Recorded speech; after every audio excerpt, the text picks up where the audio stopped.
headlines and punchlines for October 22nd, 2025. Pardoned Capitol rioter Christopher Moynihan was arrested last weekend for allegedly threatening to kill House Minority Leader Hakeem Jeffries. Since these are state charges, Trump cannot save Moynihan. Or as Hakeem Jeffries puts it, pardon this, biatch. Former French President Nicolas Sarkozy, age 70, entered a prison in Paris on Tuesday to begin serving a 5-year sentence for a criminal conspiracy to finance his 2007 election campaign with funds from Libya, a historic moment that makes him the first ex-leader of modern France to be imprisoned. I hope the former French president finds solitary confinement so cozy. Trump eyes a $230 million payout from the Justice Department as repayment for earlier investigations. After whining about the FBI's court-approved search of Mar-a-Lago, the moron-in-chief said, "I have a lawsuit that was doing very well, and when I became president, I said I'm sort of suing myself."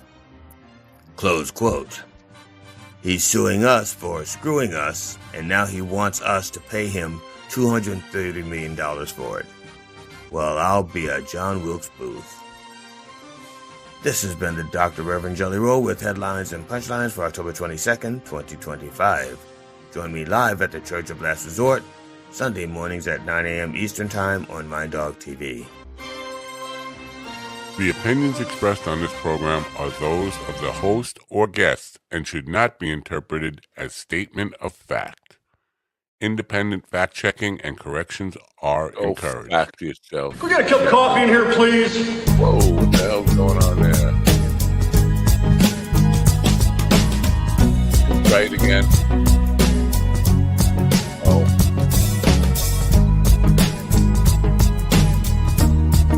I don't know. We don't know what's going to happen.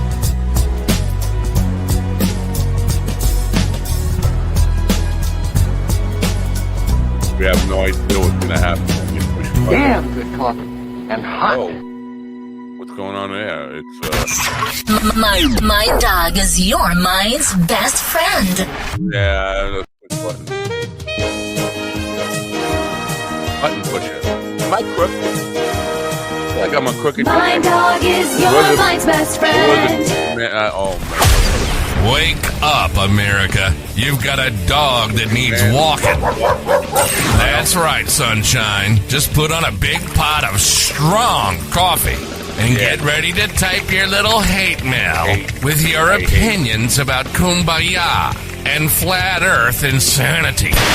Stand-up comedy? You want stand-up comedy? Well, we've got sit-down comedy. It's time for Coffee with a Dog. You make me laugh. That's backwards. You should make me laugh. You think this will stop on its own? What the fuck? What's going on over there? You know what? AWS. It's fucking us all.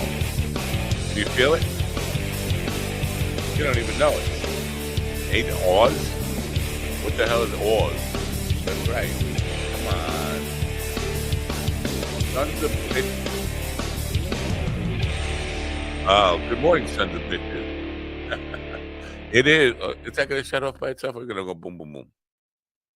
Oh, it went off by itself. How about that? It is Wednesday, October 22nd, 2025. Let's hope we make this a good show. But you know what? I'm kind of excited about the guests we're going to have on today. Two guests now. Matthews. I almost said Matthew Sweet. Did you hear that? Matthew Sweet. I almost said that. He's not going to be on the program. That would be cool to get Matthew Sweet. I wonder if he's even doing anything anymore. Dustin Sweet and Dave Merlino, who co-directors of a film called Apache Blues. Welcome home. I'm an idiot.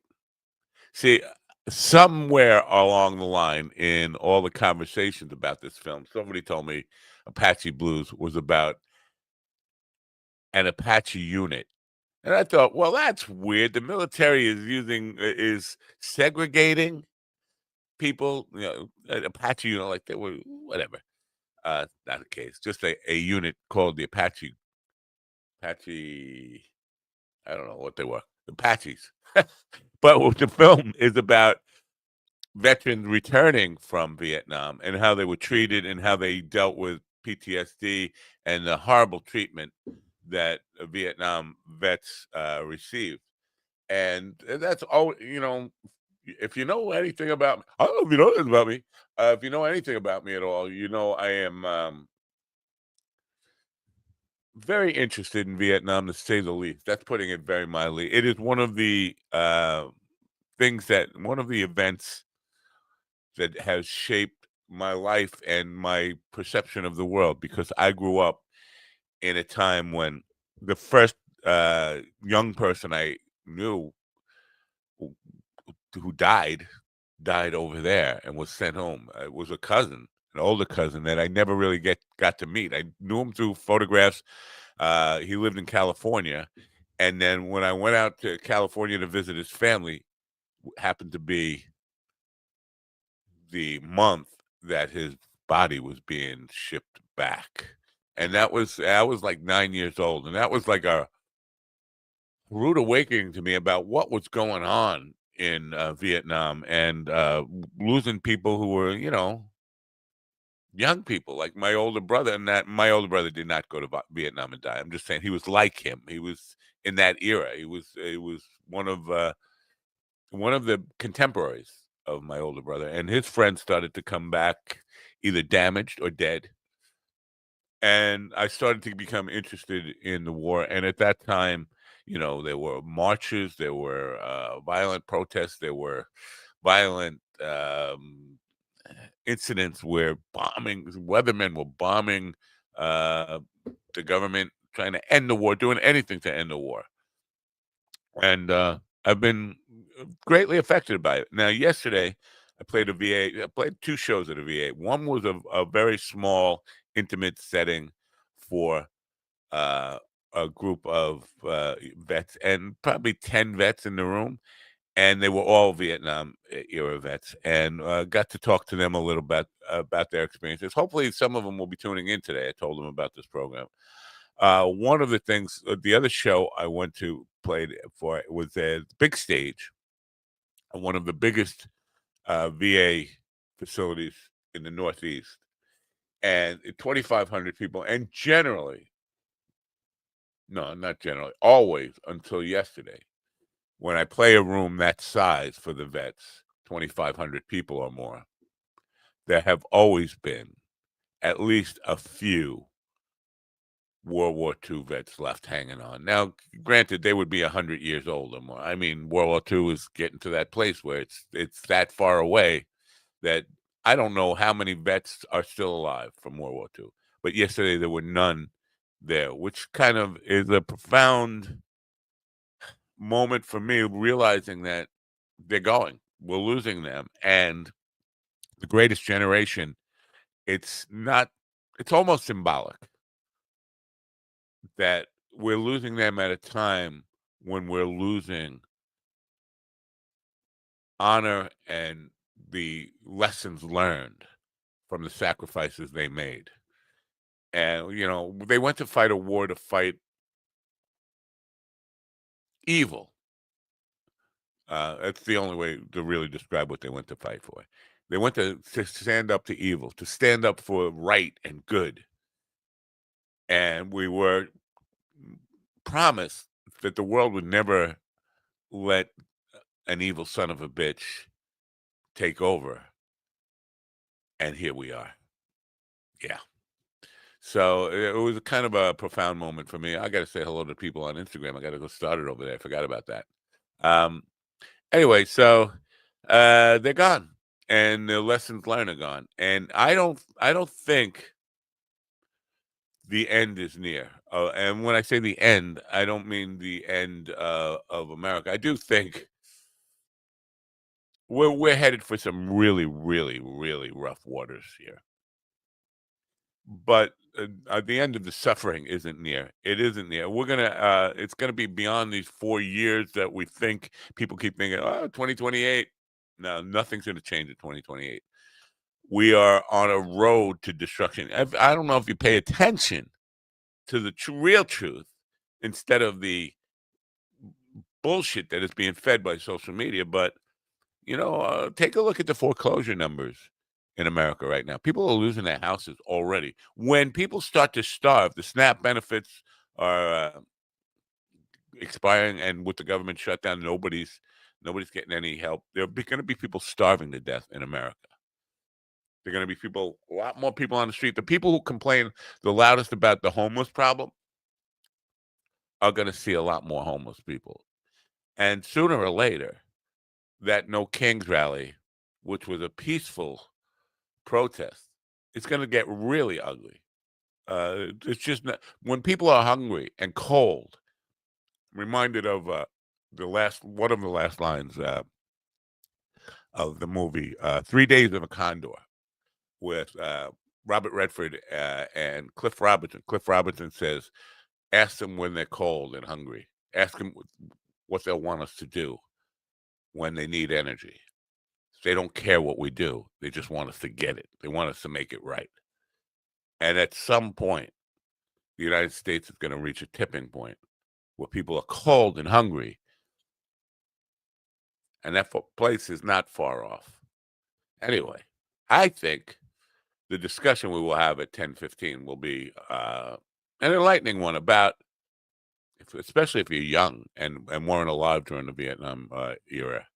You might learn something. I might learn something, and I was alive during it. Hopefully, I'll learn something anyway, because that's what we're here for, to learn. Anyway, you know what? Let's play. Nobody's going to buy this, but I have to play the commercial just to lift my spirits a little bit, because it's been a while. Tantally reminds me of a comedian. I don't remember who the fuck he was now. Who the fuck was Stephen Ortiz? Comedians who are funny. Wait, that's not it.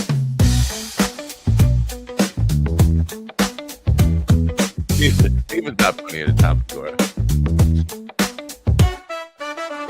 Steven to sit down. Really wants to get down. Steven likes to get it on with a girl that's made of silicone. He goes to Tantally, click the link. He goes to Tantally, soft and pink. She comes without a head, but at least she'll never shit the bed. You need a fake rubber squeeze. Be like Steven Ortiz. Lube it up, it's so soft. Get you 10% off. He goes to Tantally. He goes to Tantally. He goes to Tantally. He goes to Tantally.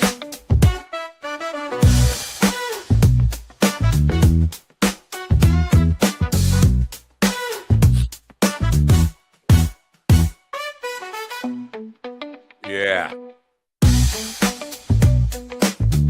All right.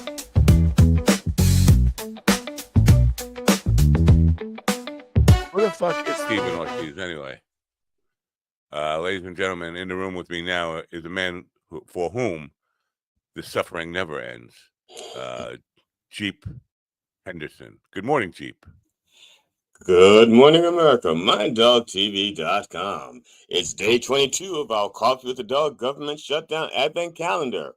What do we have here today? Well, let's see. It's the official Coffee with the Dog flea circuits. It's a classic from back in the day. Kids used to marvel.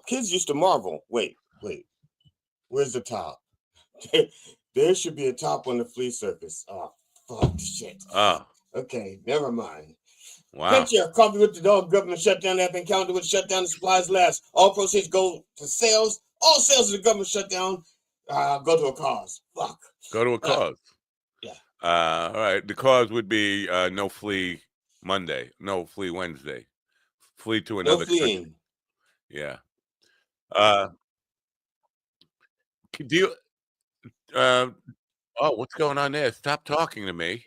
Not you. I was talking to me. I was talking to me. YouTube, AWS. You know what AWS is, right? You used to play second base for the New York Mets. AWS. Yeah. Amazon Web Services powers a lot of the apps and the internet, and they've been having trouble for about 20, close to 24 hours, somewhere like that. So there's all sorts of shit going on. Yeah, it's affecting my wife's work too. Ah. So yeah, I'm seeing lots of things going on my YouTube like checking stuff. It keeps crashing or locking up, and I think that's still AWS stuff. So we may have some trouble here today. Trouble. Get your mob guys ready. Get ready to do some enforcement. Trouble. That starts with a T and that rhymes with P and that stands for pool. Right. Do you have let's say I don't know, like a quarter of $230 million I could grift? I did, but turns out that apparently I got to give it to Trump now. Now, because I'm not a smart man, and you know I'm not a smart man, but I But thought, as long as you know, that's the important part. oh yeah, well I don't really know that because I'm not smart, but I've been told that, so I just accept because the experts, we got to trust the experts, right? Or if we don't trust the experts, we're trusting people who are idiots, whatever.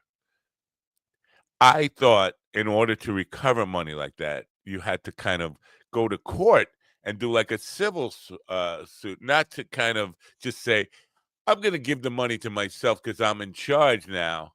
I don't know if you could. You're a lawyer, right? I have played a lawyer on internet. Close enough. Yeah, okay.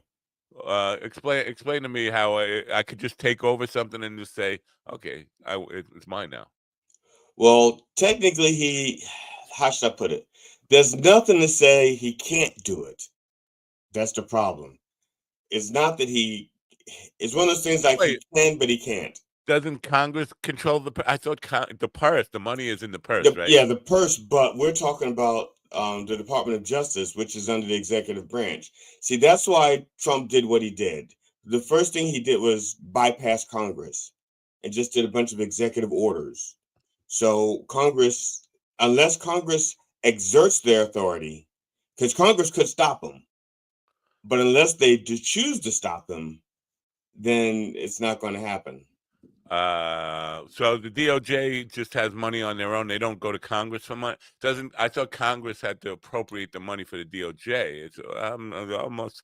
I guess I don't know how government Well, works. the executive branch has its own budget. That's why sometimes, like for example, when Trump wanted to build the wall in his first term and he couldn't get money from Congress, he started diverting money from other parts of the executive branch. And I think he got like maybe 50 million or something. And he built like 50 feet of wall or something, maybe 50 miles. Was it 50 miles or 50 feet? It wasn't much. It was a 50. A 50. Yeah. Yeah. Well, it feels just like the evil is winning to me, and I just like, you know what? At some point, there will be hell to pay for this, and literally, I think probably literal hell to pay, but I don't see any ends coming soon, and it's overwhelming to me to be on social media now. It's just the amount of bullshit, the waves and waves of bullshit that never stop coming. It's like, I don't know. I just want to crawl under a rock and not hear anything until wake me up when it's over, if I'm still alive when it's over. Could you do that? Yeah, well, the biggest part, or what upsets me the most, again, like I said, Trump is not smart enough to figure this shit out on his own. He's got people telling him what to do, and that's what really fucking annoys me, because he's not smart enough to do this stuff on his own. Like what? know? Like because I think the ballroom that's a classic. Yeah, that's a classic dictator move. Yeah, but it's also Hitler did it, by the way, which Elizabeth Croydon points out on this morning's Blue Sky. But that's something like Trump would do, like he, the But here's the casinos. thing: there is actually an agency that's in charge of that, and you have to get permission to do that kind of stuff. But Really? what Because Trump Jimmy Carter didn't get permission to put like solar panels on it, and Ronald he Reagan didn't didn't get change. permission to tear them down. Well, I think he did, but he didn't change the structure. Like Trump is actually changing the structure. Okay, and the person that would be in charge of that, well, first of all, they didn't submit any paperwork for it, Right. any permission. They didn't seek any permission. That department is shut down because the government shut down. And the person in charge of the agency is also I think he's in Trump's cabinet. Or no, he's one of Trump's aides. But So, that got started before the shutdown. That I remember the but day yeah, ended. but what I'm saying is to get around it. The person that he would, one of the people that the person in charge of the agency is one of his aides. He hired them as one of his aides, so he's in charge of the agency just because he's hired that person as his aide. Oh, all right then. So basically, He's finding workarounds. Like I say, he's finding workarounds, and they're not things that he's smart enough to figure out on his own. He's got, the people like the Stephen Millers and the Russell votes. They're the ones who've been like studying this shit for like 20, 30 years, how they want to do it. And some of the stuff they know is not legal. And so they had to find workarounds. nothing is legal. It feels like it just feels like evil is totally worn out. Like the bullies have won, and all we can do is just sit down, sit and wait, and hope they all die at the same time.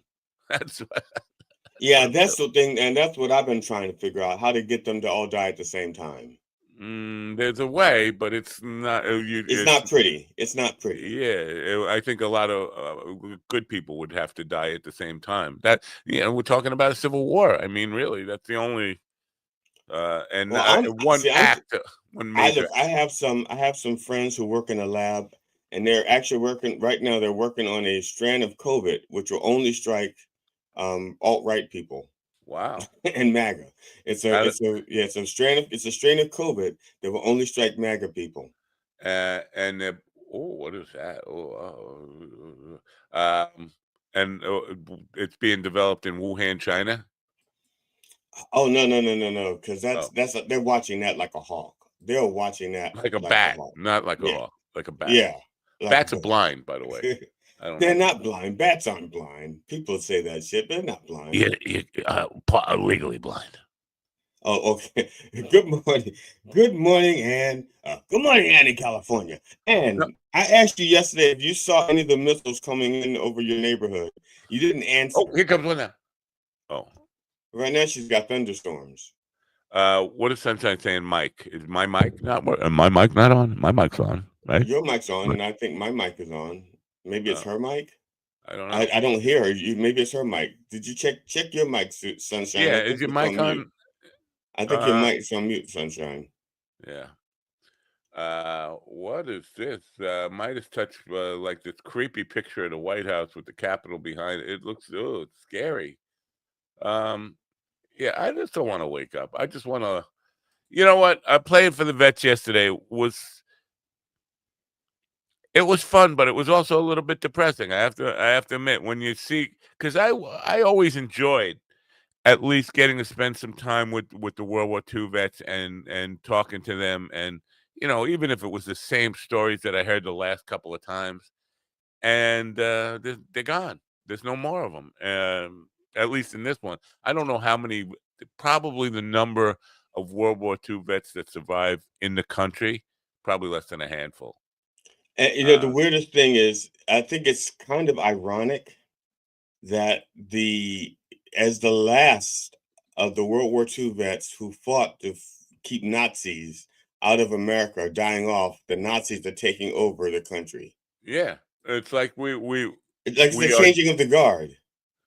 also. It's like we fail to honor all that they sacrificed for. I mean, these guys. And when you think about World War II, this is much different from any of the wars that followed in America because these guys were I mean, you could talk about after 9/11, there were a bunch of people eager to sign up and go fight. They didn't know what they were going to fight for. But Right. in World War II, after Pearl Harbor, I mean, you couldn't beat them off with a stick. They would just come in, and everybody wanted to join the service. And I that was tried to join, and I wasn't even born yet. you weren't born yet? I think you were. Mm. I'm pretty sure you were. How old are you? 167, 165.6.9. Just remember that I'm still younger than you. You could probably say that about America or even the entire world. Everybody's younger than Listen, me. I'm younger than Hawaii, okay? No, Hawaii was around. It just State. wasn't a I'm younger state. than the state of It Hawaii. was a territory. You're the Yeah. same age as the state of Let me Hawaii. ask Rock. How many World War II vets are still alive today? Oh, That's you had asked yesterday about how old the people were at the protests. So I did a little bit of research. The average age of the No Kings protesters was in the mid 40s. That was the average age. The median age was 36. wow, younger than I And thought. now the largest demographic was white women in their 40s. Wow. Not exactly an intimidating. Well, it depends on where you're at the moment. And you were saying something about, because I think you were saying that you didn't see many young people there. I'm thinking the young people were the ones that were inside inside the floaty things. Yeah. They got costumes for Halloween or something. And the older people are the ones that were out dancing, doing like line dancing and holding signs and stuff like that. They're like, I'm not going to get inside of one of those balloon things, that newfangled technology. I'm not trusting that shit. Holy shit! You just take a guess. If I asked you to just take an approximate guess, how many World War II vets are still alive in America I would say today? 133. According to Grok, approximately 45,418 U.S. Service people are still alive from World War II. Okay, yeah, and then so I was just thinking of like people who were actual soldiers, but yeah, there were people like nurses who served and But clergy. even like if you were 20 years old in 1942, that would make you 103. That's a Now, did you limit it to United States or did you say worldwide? yes, yes, U.S. Yeah, U.S. World Okay, War II veteran. But that's true, right? Because if you were 20 years old in 1942, you were born in 2020 in 1922, that would make you 103 years old. So right. anybody who was 20 years old, if you were 18, you would still be 101. That's a lot. 45,000 people are like 100 years old. How could that be? I mean, nobody under 18 was serving, right? Well, there are people that did lie, but not enough to make up for that difference. I mean, there were people who did lie to get in, Yeah, you're right. My father was 17. So yeah. and we don't know That's how many of those there were. But even then, that's still like 5 years. I don't think my father lied. I think he had permission because he dropped out of high school. I think, but yeah, I don't think you had to. I think they would take you if your parents signed off on. Yeah, take him. Yeah. And And he it, was and you one of think and 17 it think children. and the number of women, as a general rule of thumb, women live longer than men by a few years. The So they're projection probably is by 2036, there'll be negative 300 of them. Now, what does that fucking mean? horror movies. What? Horror What? movies. 300. There would be 300 veterans in like one of those Friday the 13th movies. Only they'll call it World War II: The Haunting. It's bizarre. Where are you getting? Oh, this is VA data.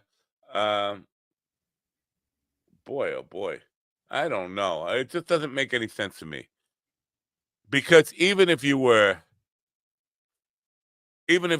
send to our, I don't know how to say this. Even if you just looked at the number of 90-year-olds, how many people older than 90 are alive in America today? Well, wait a second now. Trump and them just went through this when they audited Social Security, and we're giving Social Security, according to the Trump administration, we're giving Social Security checks to people that are like in the 160s and 200-year-old people. So now it's starting But to make sense. all right. Maybe they're using Social Security numbers. Sunshine says 20. That's what she was guessing was the number of World War II veterans still alive. Yeah, That's it's Grok. Could Grok be wrong? Grok could be wrong. I don't know where he's getting his numbers from. Like I said, if he's getting from Social Security, because No, remember, from the VA. This is from the VA data. Grok That's what. belongs. Yeah, Grok Yeah, Grok Grok belongs to Musk. Musk has access to Social Security data, and if they're using that data, then it could be 45,000 people, and they're probably all collecting checks, even the yeah. dead ones. Maybe there's another AI source. Google Gemini, right? I can try them. Google Gemini. Now I don't think there are any Tuskegee Airmen that actually fought in World War II that are left. I mean, the No. Tuskegee Airmen left, but some of them were Tuskegee Airmen that became airmen after World War II. It was actually fought. I was gonna say because just to learn, you'd have to be older than 20 to be an airman, right? Because Well, right? it was still, I would think so because you had to go to flight school and stuff like that. And most of the pilots went to college. Yeah. How many? I'm just gonna copy and paste this right into Gemini and see if I get a different answer from different AI bots. Come on, you damn mother! I'm sorry. Am I saying bad words? Why won't they let me just copy this shit?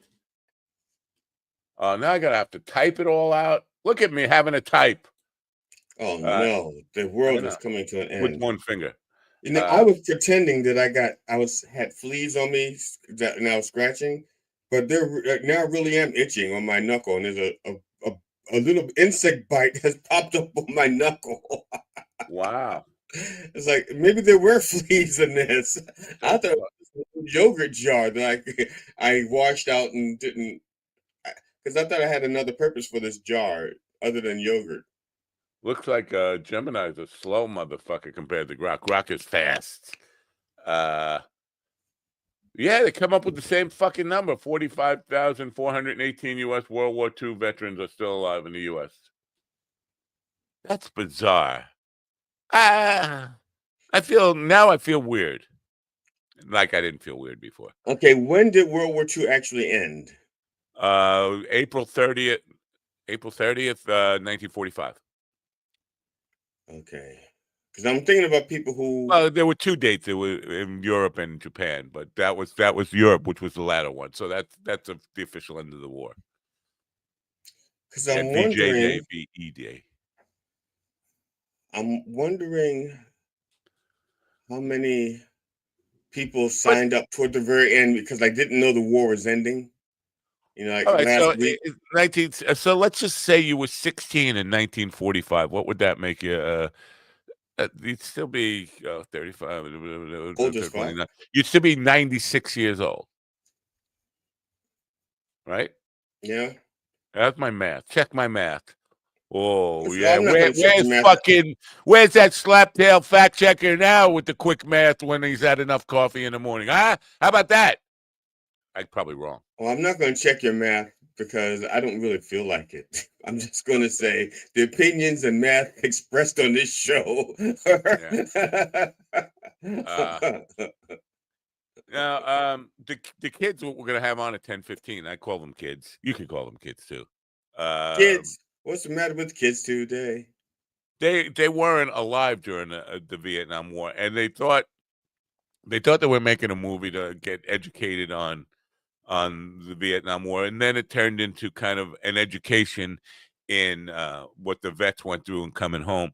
It seems to me could have just watched the Ken Burns 97-hour movie or miniseries on it and got a good feel for a lot of what the vets went through. Obviously, if people don't know, if you're too young to know, it was the first war where vets came home and they were villainized by the public. Like they were spit on and like treated like real shit. I mean, in mass, not just one or two guys. They were because the Lieutenant William Calley thing where they were murdering women and children and all that stuff. The press just kind of reported it as everybody over there was just baby killers, baby rapers, and murderers. And so when they came home, and a lot of the anti-war protests were painting them all as that too. So they came home to a not friendly public. First time ever that the people who went to fight paid the price of public scorn. You know, it wasn't the politicians getting the scorn, the politicians who made them do stuff. It was them. So, but you could have learned that. You didn't have to make a movie. So, I mean, I knew it before this movie was out, right? You knew it. Yeah. How many vets did you know? From Like from your Vietnam? childhood? From your childhood, did you know people who went and? Oh yeah, Uh, yeah. yeah. And my cousin, I don't want to mention Donnie by name, but he's still suffering the effects of Agent Orange in his leg. I mean, he's getting better. He's walking. It's funny because in his like Can't be getting better. He's almost No, 100. because the treatment is getting better. But like in his 30s and 40s, he could barely walk. I mean, he had a cane, a stretcher, seeing eye dog, whatever the shit he had. He had a bunch of stuff to help him walk.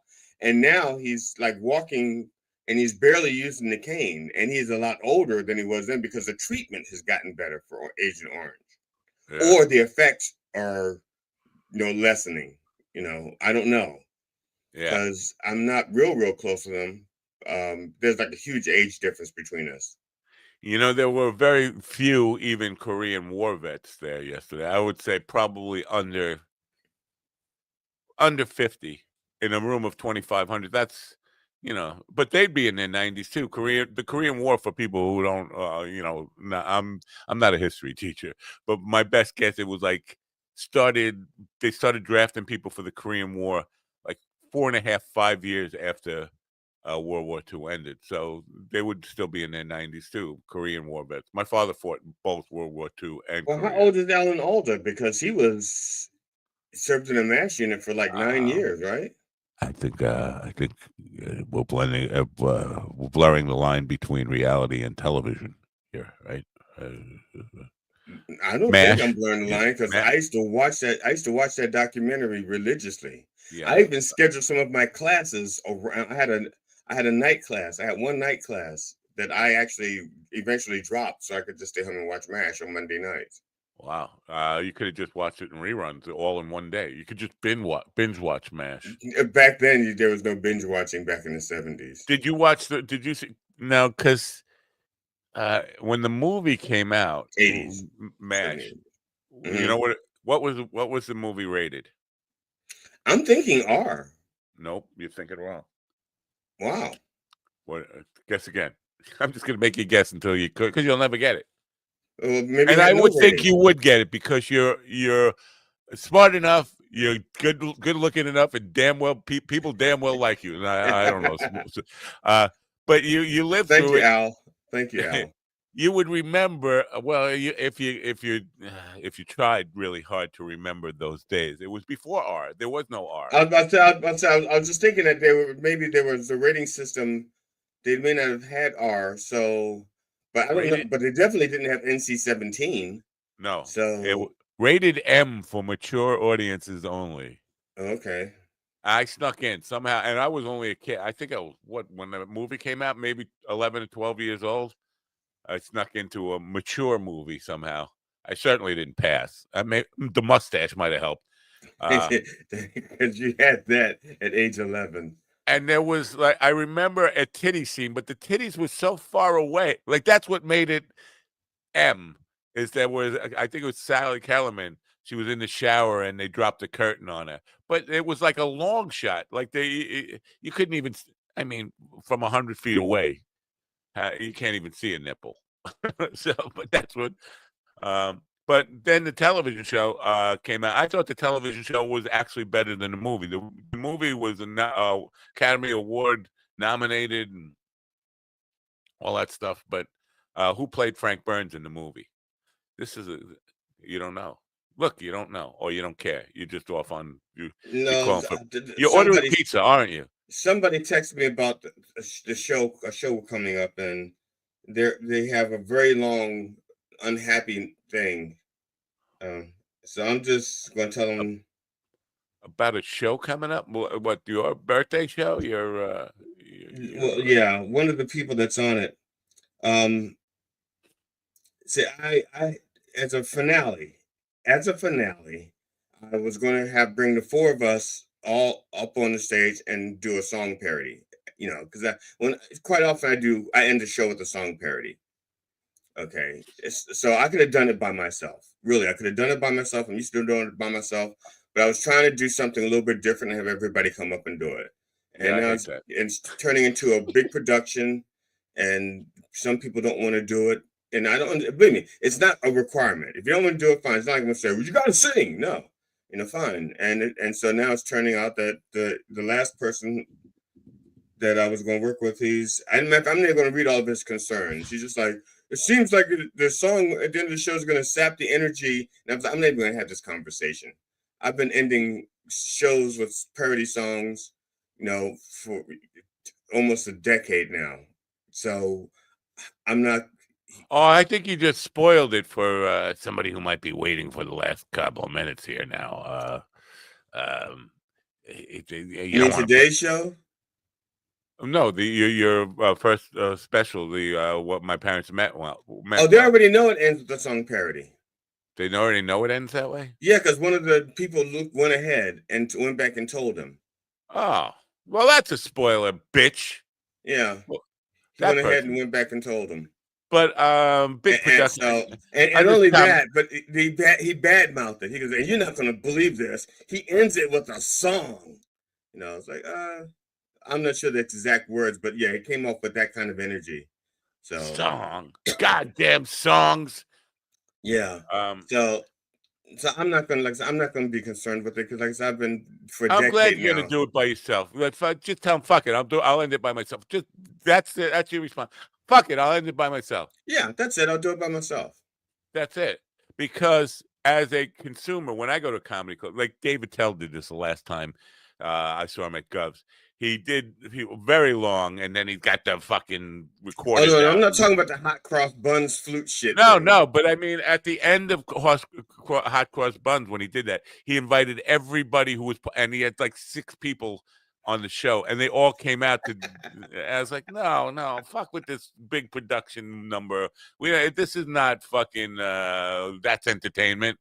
Fred Astaire coming out to do a dance number. Fuck that. We're not. That's not comedy. We don't do big productions in comedy. Like I'm in comedy, I would know. I See, think and it's and unfair. that's part of the reason why when I first appeared on the scene in Maryland, most of the comedians said, "You're not a comedian. You're a one-man show." That was Right. what that was, and so it kind of got me not working with the other comedians because I wasn't looked at as a comedian. I was looked at as a performer. Oh. Mr. Tale of Slapness of the Squad Slapness. Yeah, I think that's Uh, funny. he said, I think it's unfair that the guy for this guy to assume that there would be any energy to ruin. Um, that's mean. It's just mean. I did not know this about the beavers have a mean streak in them. Yeah, yeah. But Um, wouldn't you if you had teeth and a tail like that? yeah. Now, that guy, who the fuck is that guy that he had on the guy? The guy that who the fuck is that guy? He was in on a Slaptail production.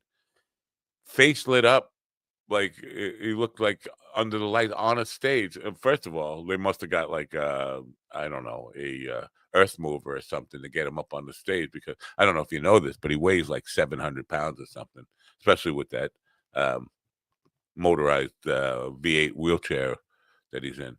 But lights on his face. I never saw his face before. He's fucking ugly. Mm. I don't know if you. Anne says that Anne said that she was married twice, and both times to Vietnam vets, and that one of them was a whack job. I'm not going to say which one. One was what? A whack job. Oh, wow! Was that like on purpose? Like I don't know. It's like that's what Tony's. Was it Tony's ex-wife? He'd been married to a guy with one leg before. Like that's a kink, like the one-legged guy. So And somebody in Govs just now responding to the Tantally ad, so I think they're like behind us by about 30 minutes. oh yeah, 30, yeah, at Because least it's like, what's 45. this? He goes like, what's this Tantally junk? I watched this show with my priest.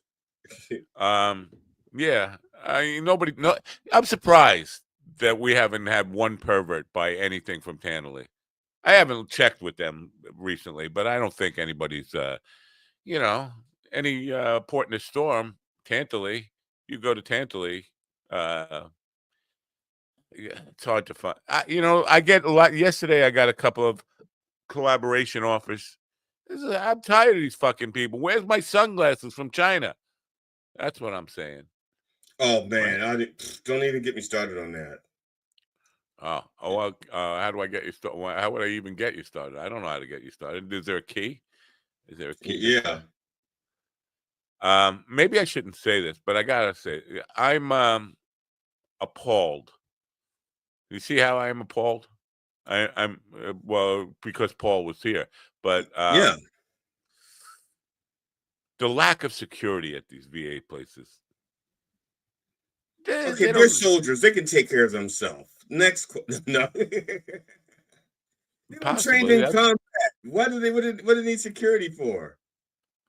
um well they're not everybody in there is not first of all the soldiers basically can't move anymore, but you got a lot of nurses, doctors, the aides, um You got and AIDS? people, yeah, janitor, they even have janitors there, Oh, believe it or janitors. not. Do the janitors have AIDS? And why are they They allowed to probably work around do. They people? probably do. Oh, well, I don't They should know, be but allowed to work around people who have compromised immune systems.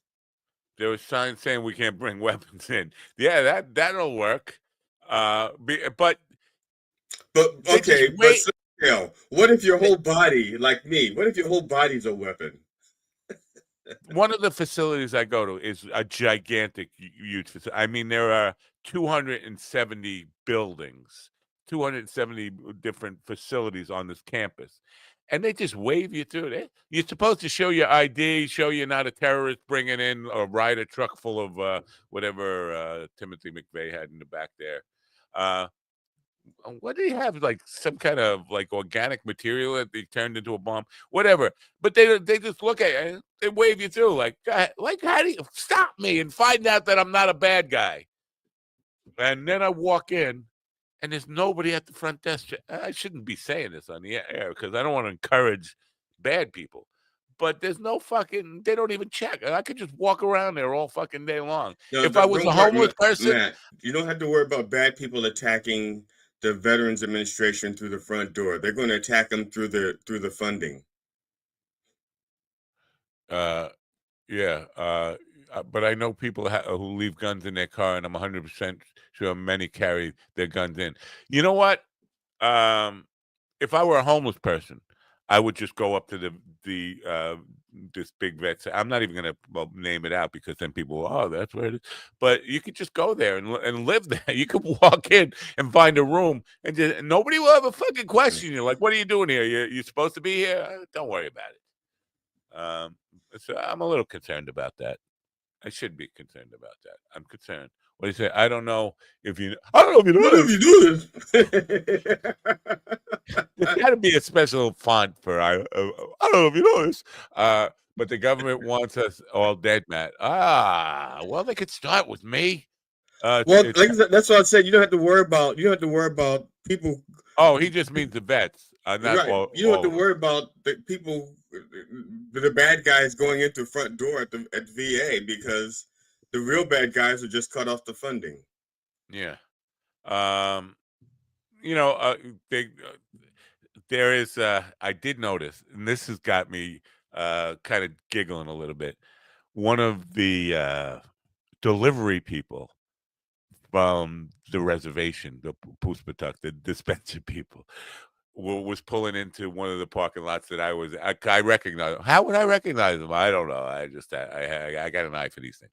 Anyway, somehow you can get deliveries of cannabis, but you can't smoke in the building, so they have to go outside the building.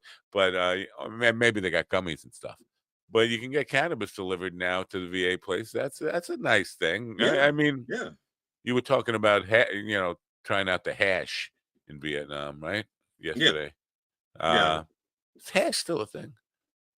I think it is. It is in my house because I still got some, I think.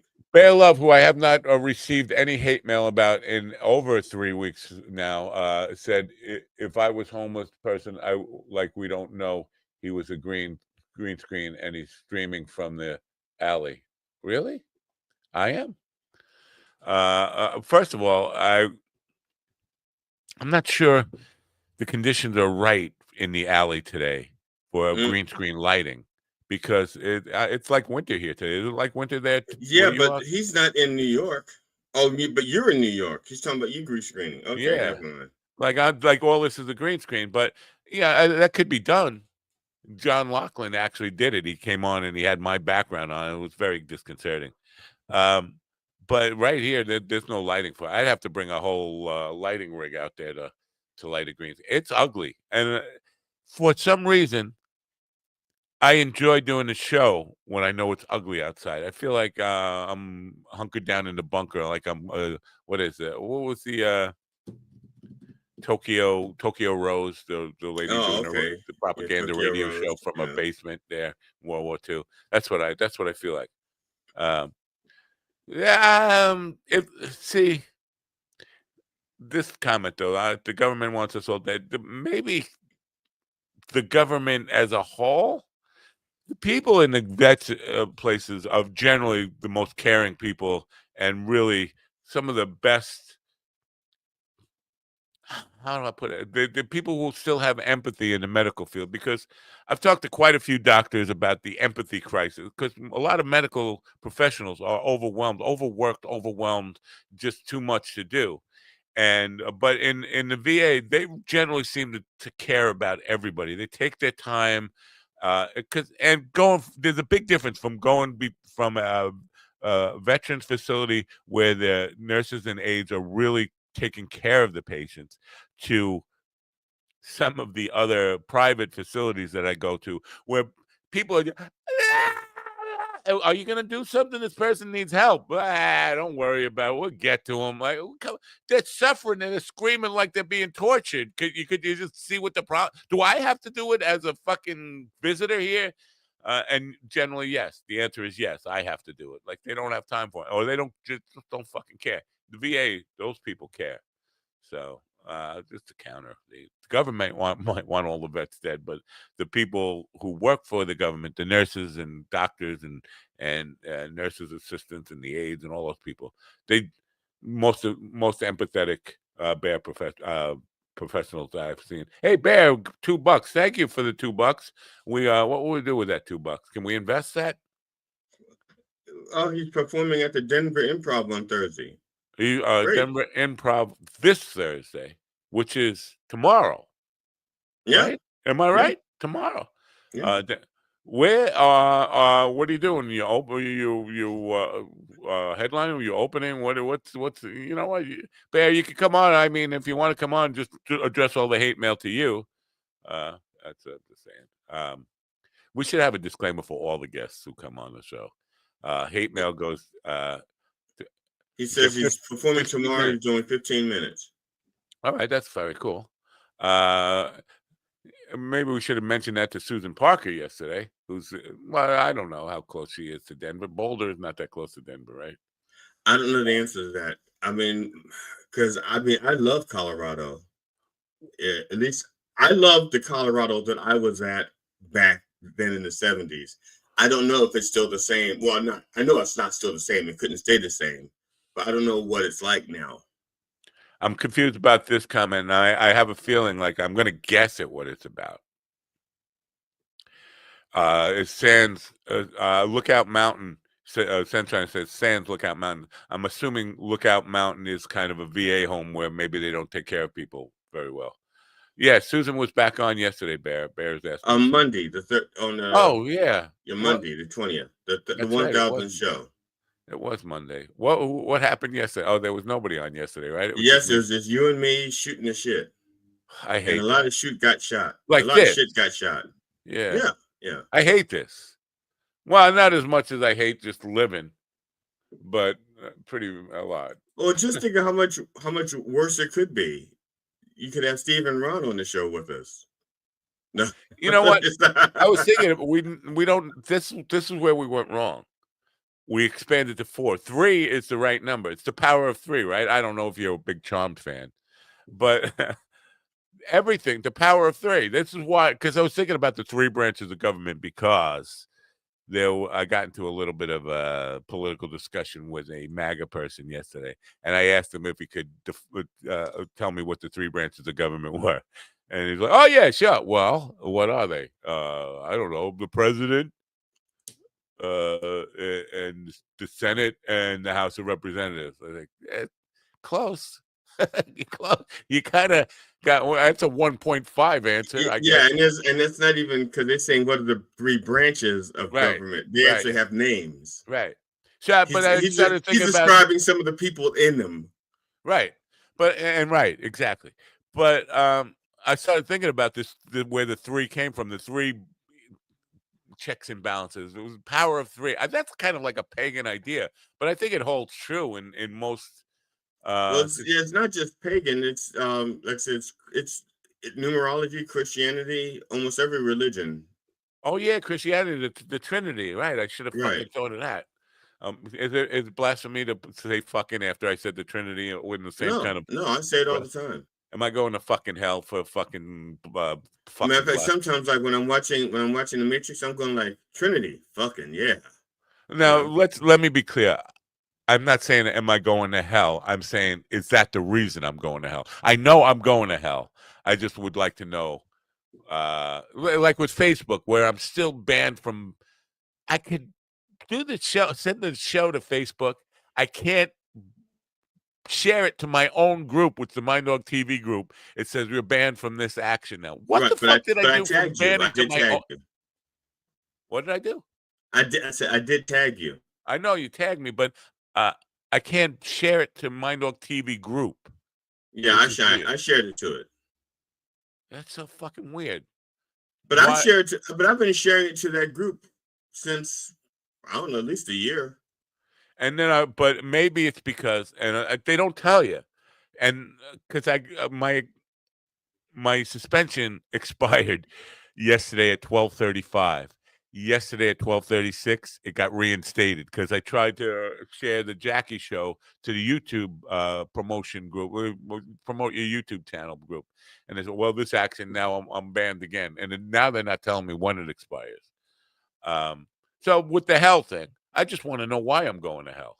I know I'm going to hell. That's a given. If there is such a place, if there is such whatever. But if hell exists, I think my ticket is punched. I would just like to know how I paid for it. That's all I'm saying. Have you ever read Polybus book 6? I don't know what that even means. No, about the cycle of human government. No, I have not.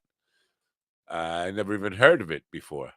Polybius, right? Polybius? Yeah, I guess. I don't even know Polybius.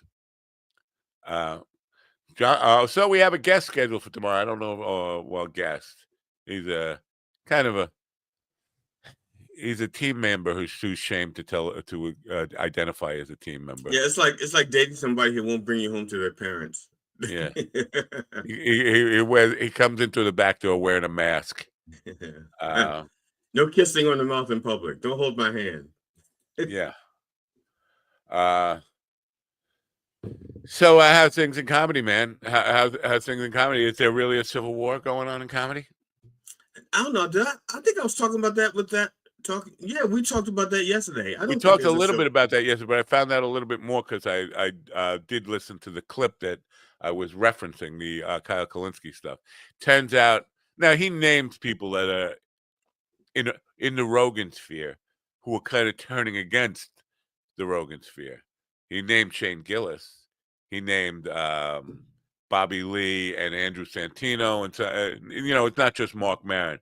But apparently Rogan and was it Andrew Schultz? Yeah, Andrew Schultz. They were bitching about Mark Maron, but Rogan's bitching about Mark Maron was all petty personal shit that Mark Maron owns up to. Like Maron has always admitted that he's a jealous guy and he has like insecurities and stuff. He comes out and says that stuff about himself. But what his criticisms of Rogan were, like, you were kissing up to tyrannical politicians, and that's not good for comedy. And he was basically keeping his criticisms to the industry of performing comedy, and Rogan's were all, well, he's just jealous of me because he was number one when I first started, and now he's not even in the top 200, and when he left, he wasn't even in the top 200. But he wasn't addressing any of the substance of stuff. But apparently, a lot of these people, and Kyle Kalinske names like a dozen of them or so, who were still supportive of. They're turning like Theo Vaughn and Rogan and Schultz and Dave Smith are all kind of, I don't know, villainized by some of the people who were sucking their dick for publicity. What did Did you say I should come on today? Let's talk about Polybius real quick. No, I don't want to talk about Polybius. Yeah, because I'd have to do. I don't feel like doing a refresher. I don't feel like. Yeah. Now you can come on tomorrow. You know what? It'd be good to have you come on tomorrow and tell hear you tell Slaptail, if you have a couple minutes tomorrow. Hear you tell Slaptail how you wanted to join the military, but you didn't. That would be fun. Wouldn't that be fun? Because Yeah, it would be. Yeah. in a few minutes, filmmakers will be here. We don't really have. Well, I mean, if it started right now, we'd probably have a few minutes. But those guys, Dustin Sweet and Dave Merlino, will be here momentarily to talk about the film Apache Blues. Now, are you ashamed of me? You should be. No. No, you're the one. Why would I? Because I don't know what it takes to be ashamed of people. I mean, like, What is the I question? think, mark? like, I'm ashamed of our government. I'm ashamed of the people that voted for Trump. I'm ashamed of those people. I'm ashamed of the people that didn't come out to vote at all. You know, and I'm ashamed of the people that seems like they're not doing anything with the obvious election fraud that took place. If you have, like I said, if you have any districts where no one voted for the vice president, voted for the president of one party, there is something bizarre, especially if they voted for other people in that ticket. For you to not get one single vote, I would have gotten a vote. If I ran for president, I would have gotten at least one vote in every. I would have gotten at least 545 votes because I'm pretty sure at least one person in each of those districts or locations would have voted for me. I'm looking up something. I don't know if you know this about me. I'm on Twitter every once in a while. Probably somebody has got. We need to have an intervention and get me to fuck off of Twitter because, I find myself saying, "Let's get angry before I hit the button. Let's get angry." Because I know when I go there, I'm just gonna see something that's gonna trigger the anger in me. It's the problem I'm having is with TikTok. It's because I post quite a bit of stuff on TikTok, shorts from the show and stuff like that. From this show and from the Church of Last Resort, I post a lot of shorts from those things, and then I go through, and if I see friends, I will like their stuff to help them with their numbers. And then I might get caught up in something that I actually am interested in. Now, here's the thing. I'll see a friend post something. I won't even check out the post. I'll hit like, and maybe I do a comment. If I see like it's something I should laugh at, I'll hit a comment that says laugh, laugh, laugh. Laugh emoji. And then I move on. I spend like 5 seconds on it, but I'm just trying to get responses and help out friends like that. I don't have time to watch the whole thing. And then I'll get caught in the things that I do like to watch. Like all of a sudden, let me just interrupt you there for 1 second. Seconds over. So then no. That's fine. That's fine. Go ahead. The algorithms know whether you've actually watched the piece. So liking it, if you haven't really watched it, doesn't. I'll watch 5 or 10 seconds because that's about how long it takes me to do the comments and stuff. Replies. I'm looking at trying to, because they were talking. There was a discussion about election cheating and all the stuff. Because how many times Trump and Elon both bragged about it, literally talked about he's great with computers, and if it weren't for him, we wouldn't have won the election because he's good with the tallying the votes and no, he's not good with it. He's good at throwing money at people who can do that. Yeah. And that's the other thing. I get so annoyed when people who have money who haven't actually done the work get credit for the work that they just paid to have it done. Right. Just say. And they'll be like the owner of a basketball team saying, "I won the game." It's like, no, you paid the people who won the game. Let's not get too, I think that's why if I do a show with other comedians, I share the credit. If it's a good show, I share the credit. Yeah. And if it's a bad show, I take the blame. But in this discussion about, of course, this one girl started, "You're all hypocrites because you're saying the election was rigged." And when Trump said it 5 years ago now or more, we were, but it's not the same. It's not. Nobody on this side is saying cause a violent insurrection and go, storm the Capitol or any of that kind of stuff. Saying question the results, and everybody has a right to question the results. The thing Right. is, he won all those counties, like 88 counties, just by enough to not trigger a recount. Like there's a certain threshold Right, that there's a would threshold, automatic recount. Every Right. single one of those was like one vote shy of where it would have triggered a recount. None of that. The odds against that, statistical odds against that. Yeah, statistically impossible. Yeah.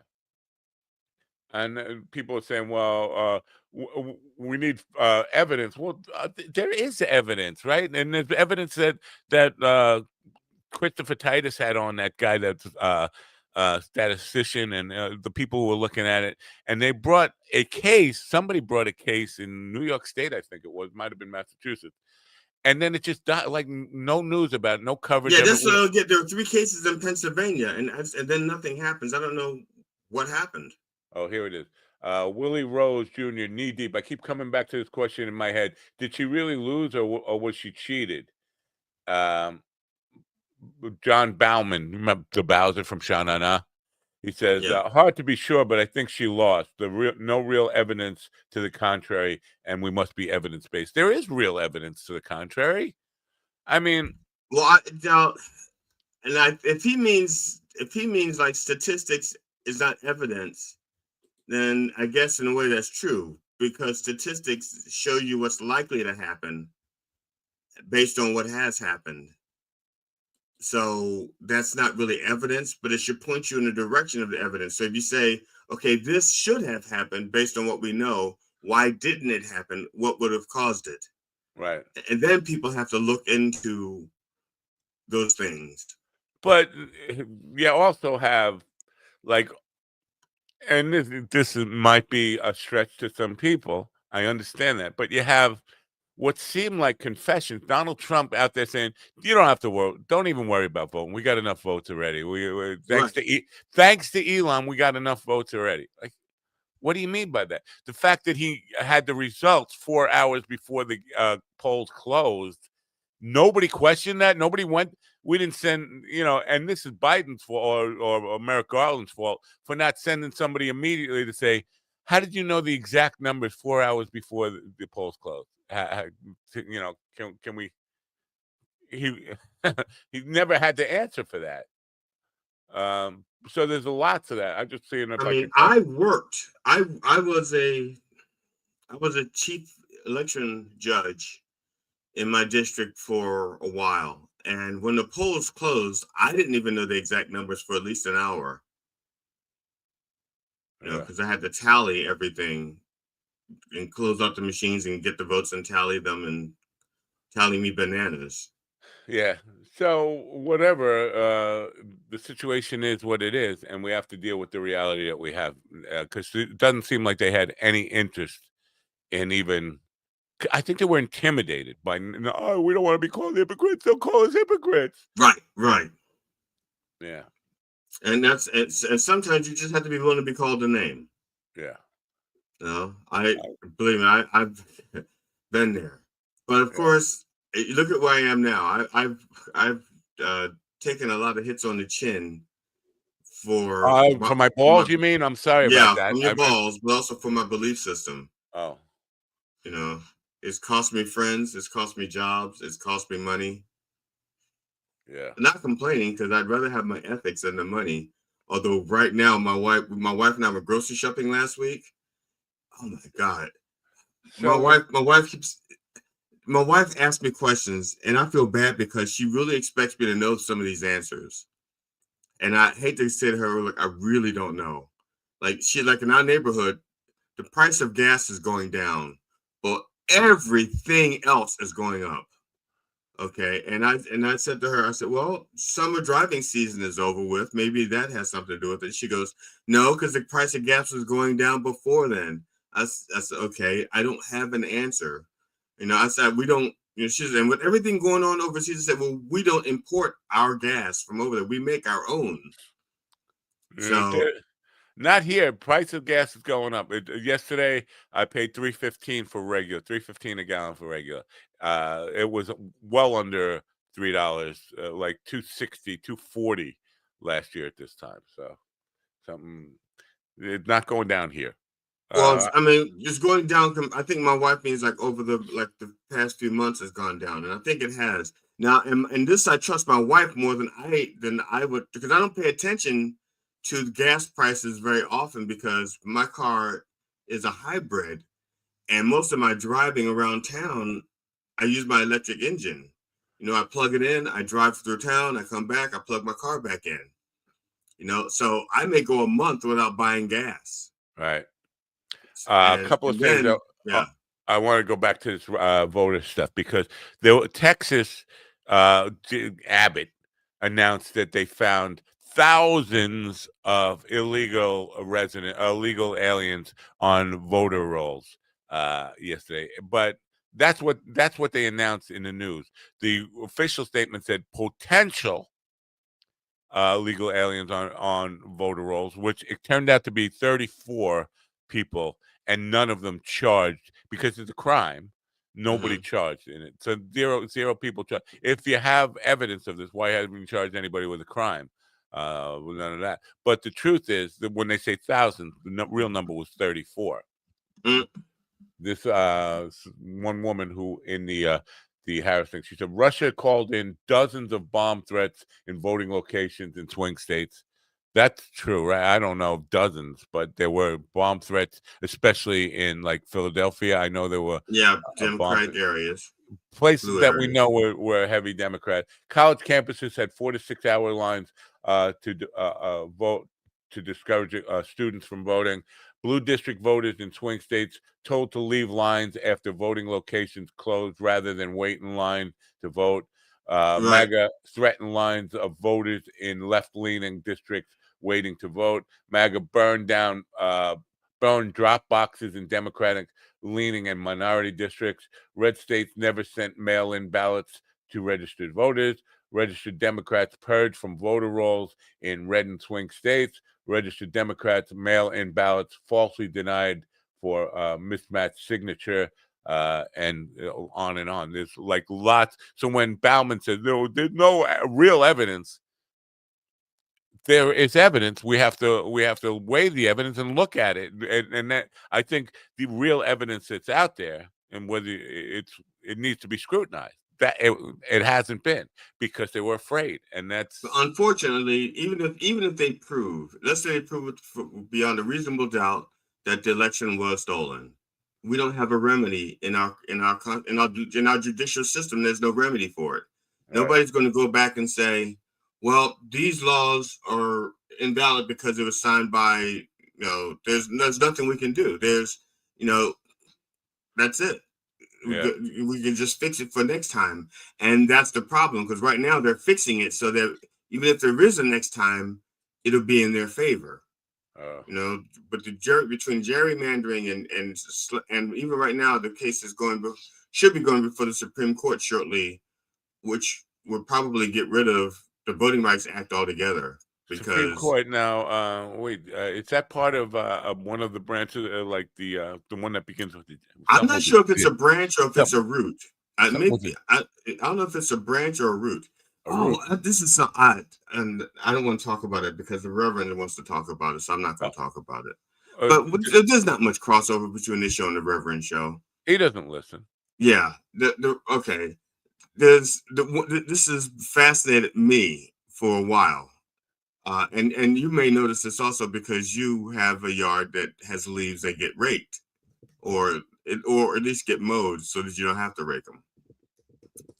Every fall, it gets super, super windy. It starts getting super windy, and I'm almost positive that's so that it'll shake. That's to get the leaves off of the trees, because otherwise the leaves will just die, change color, and stay on the tree if nothing shakes them off.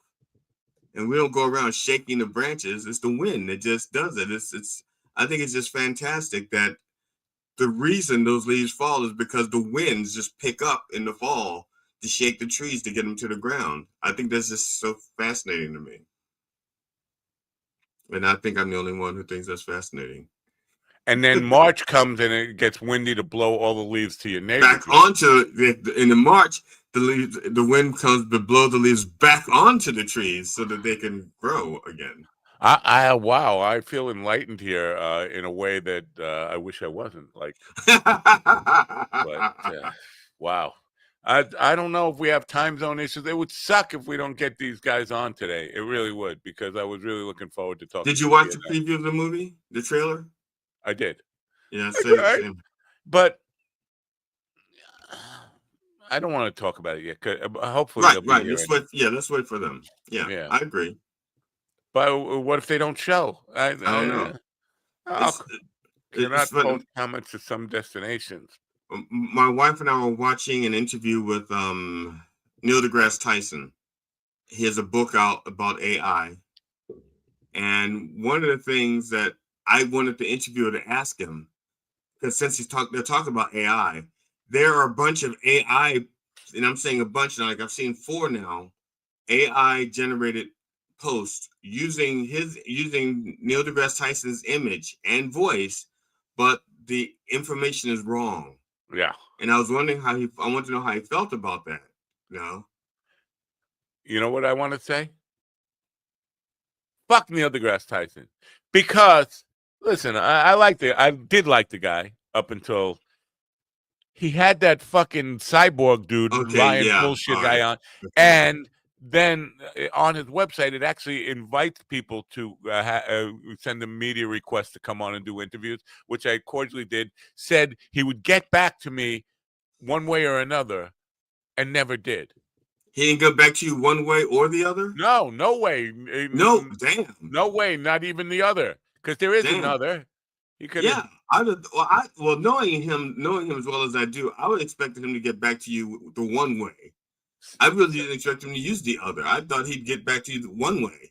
Well, if he came on the other way, at least we could ask him how he feels about these people stealing his AI image or what it is. It's I don't know, creating another you, a false you. That's what they're doing, a false you, a fake you. But we can't ask him that because he won't even get back to me. Watch, it's in my email right now. Oh, we're planning on coming on today. No, that ain't him. Speaking of these false people, oh, what is this? There's lots of Taylor Swift things coming on AI, like AI. She's talking directly into the camera. It's her image, her voice, but they don't take the time to get the lighting right. You would think a billionaire and somebody who is so media savvy as her, there's no way she would. I mean, that's a dead giveaway. Where she's not lit properly, Taylor Swift would never do an Instagram or Facebook video without being lit up in the proper lighting and all. She's in the dark and it's like not properly lit at all.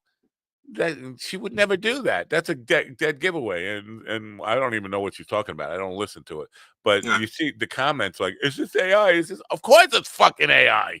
You think Taylor Swift wouldn't look her perfect best in on the social media post? You think she's one of these people who just put up my phone and I'll just talk to my fans? No, everything about her persona is managed. It's managed to a really ridiculous degree. So there's a lot of that, and there'll be a lot more of it. A lot of fake people. Geek Squad. Wait a minute, I didn't pay no Geek Squad no money. It's funny. When my wife and I was watching an interview with Neil deGrasse Tyson, I watch interview and I hear the stuff and I usually understand it. I don't usually have to like look up anything. But my wife will say to me, was that right? And I'll have to stop listening to him on the interview to answer her question about what he just said. And sometimes if you just listen to what he's saying, he'll explain it. But my wife isn't that patient sometimes. She'll go like, what was that about? And I'm like, okay. Oh. And then I'm going to miss the next few things that he says. Your wife doesn't listen to the show because she would be beating you with a stick for just saying No, that. she can't listen on Tuesdays and Wednesdays because she's in her office. Yeah, I think somehow I feel like we've been stood up. Like these guys will show up at 11:15 when there's no time for them. Where are they out of? I don't know. I have no idea where they actually are based out of. I'm assuming. Why am I assuming L.A.? I shouldn't assume L.A. Right? Right. But I gave them the later time on purpose, thinking that they weren't East Coast people. Oh, what? Oh, nice. Thank you very much. Damn, we could have had. Jackie's going to do the podcast with myself and Alan Katz. All right, Alan Yeah. Katz is on Facebook. He liked some of the things that I posted. I didn't know he even. I don't think he's on my friends list. I don't know how he found me, but Well, because I share a lot of the stuff that you do, and I mean, he could be a friend on Facebook. I mean, he was on the show. we could have had Bear Love on here talking about pubic hairs or something. When I shaved my head, I was eating acid, and I was like, I'm gonna go into the military. It was pretty funny. My buddy was like, you can't just go up, hopped up on acid and decide to shave your head. I don't know. What's wrong with that? Well, I think they take you on acid, especially. I don't know if they still. I don't think they take you on acid because you have to sign a contract. But I think after you sign the contract, there is a celebratory acid hit. Well, you don't tell them you're on acid. I mean, No, I think you do. they just think you just whacked. No, it's an honor system. It's an honor system. It's like golf. You have to say to them, "I'm on acid." You just walk it. Oh, you really? yeah. It's the honor system. Oh. But Yeah. so what happens if you don't honor the honor system? Then you're dishonorable, and they'll discharge you they'll discharge you as such. I don't know. Didn't take me because I told them. Wait. Didn't take me because I told them I took Ritalin, and I guess they knew it could be cause drug addiction, and did not want me on VA benefits. I later talked to somebody at the VFW that said they had the part two had to lower the ASVAB score because of all the ADD. Now I'm just reading letters. Ritalin people that turned away. Now they coach people not to tell them they are on those drugs. Oh, they said, well, yeah, well, you would think, why would you fucking disclose any of that stuff unless you really didn't want to join? Like, right.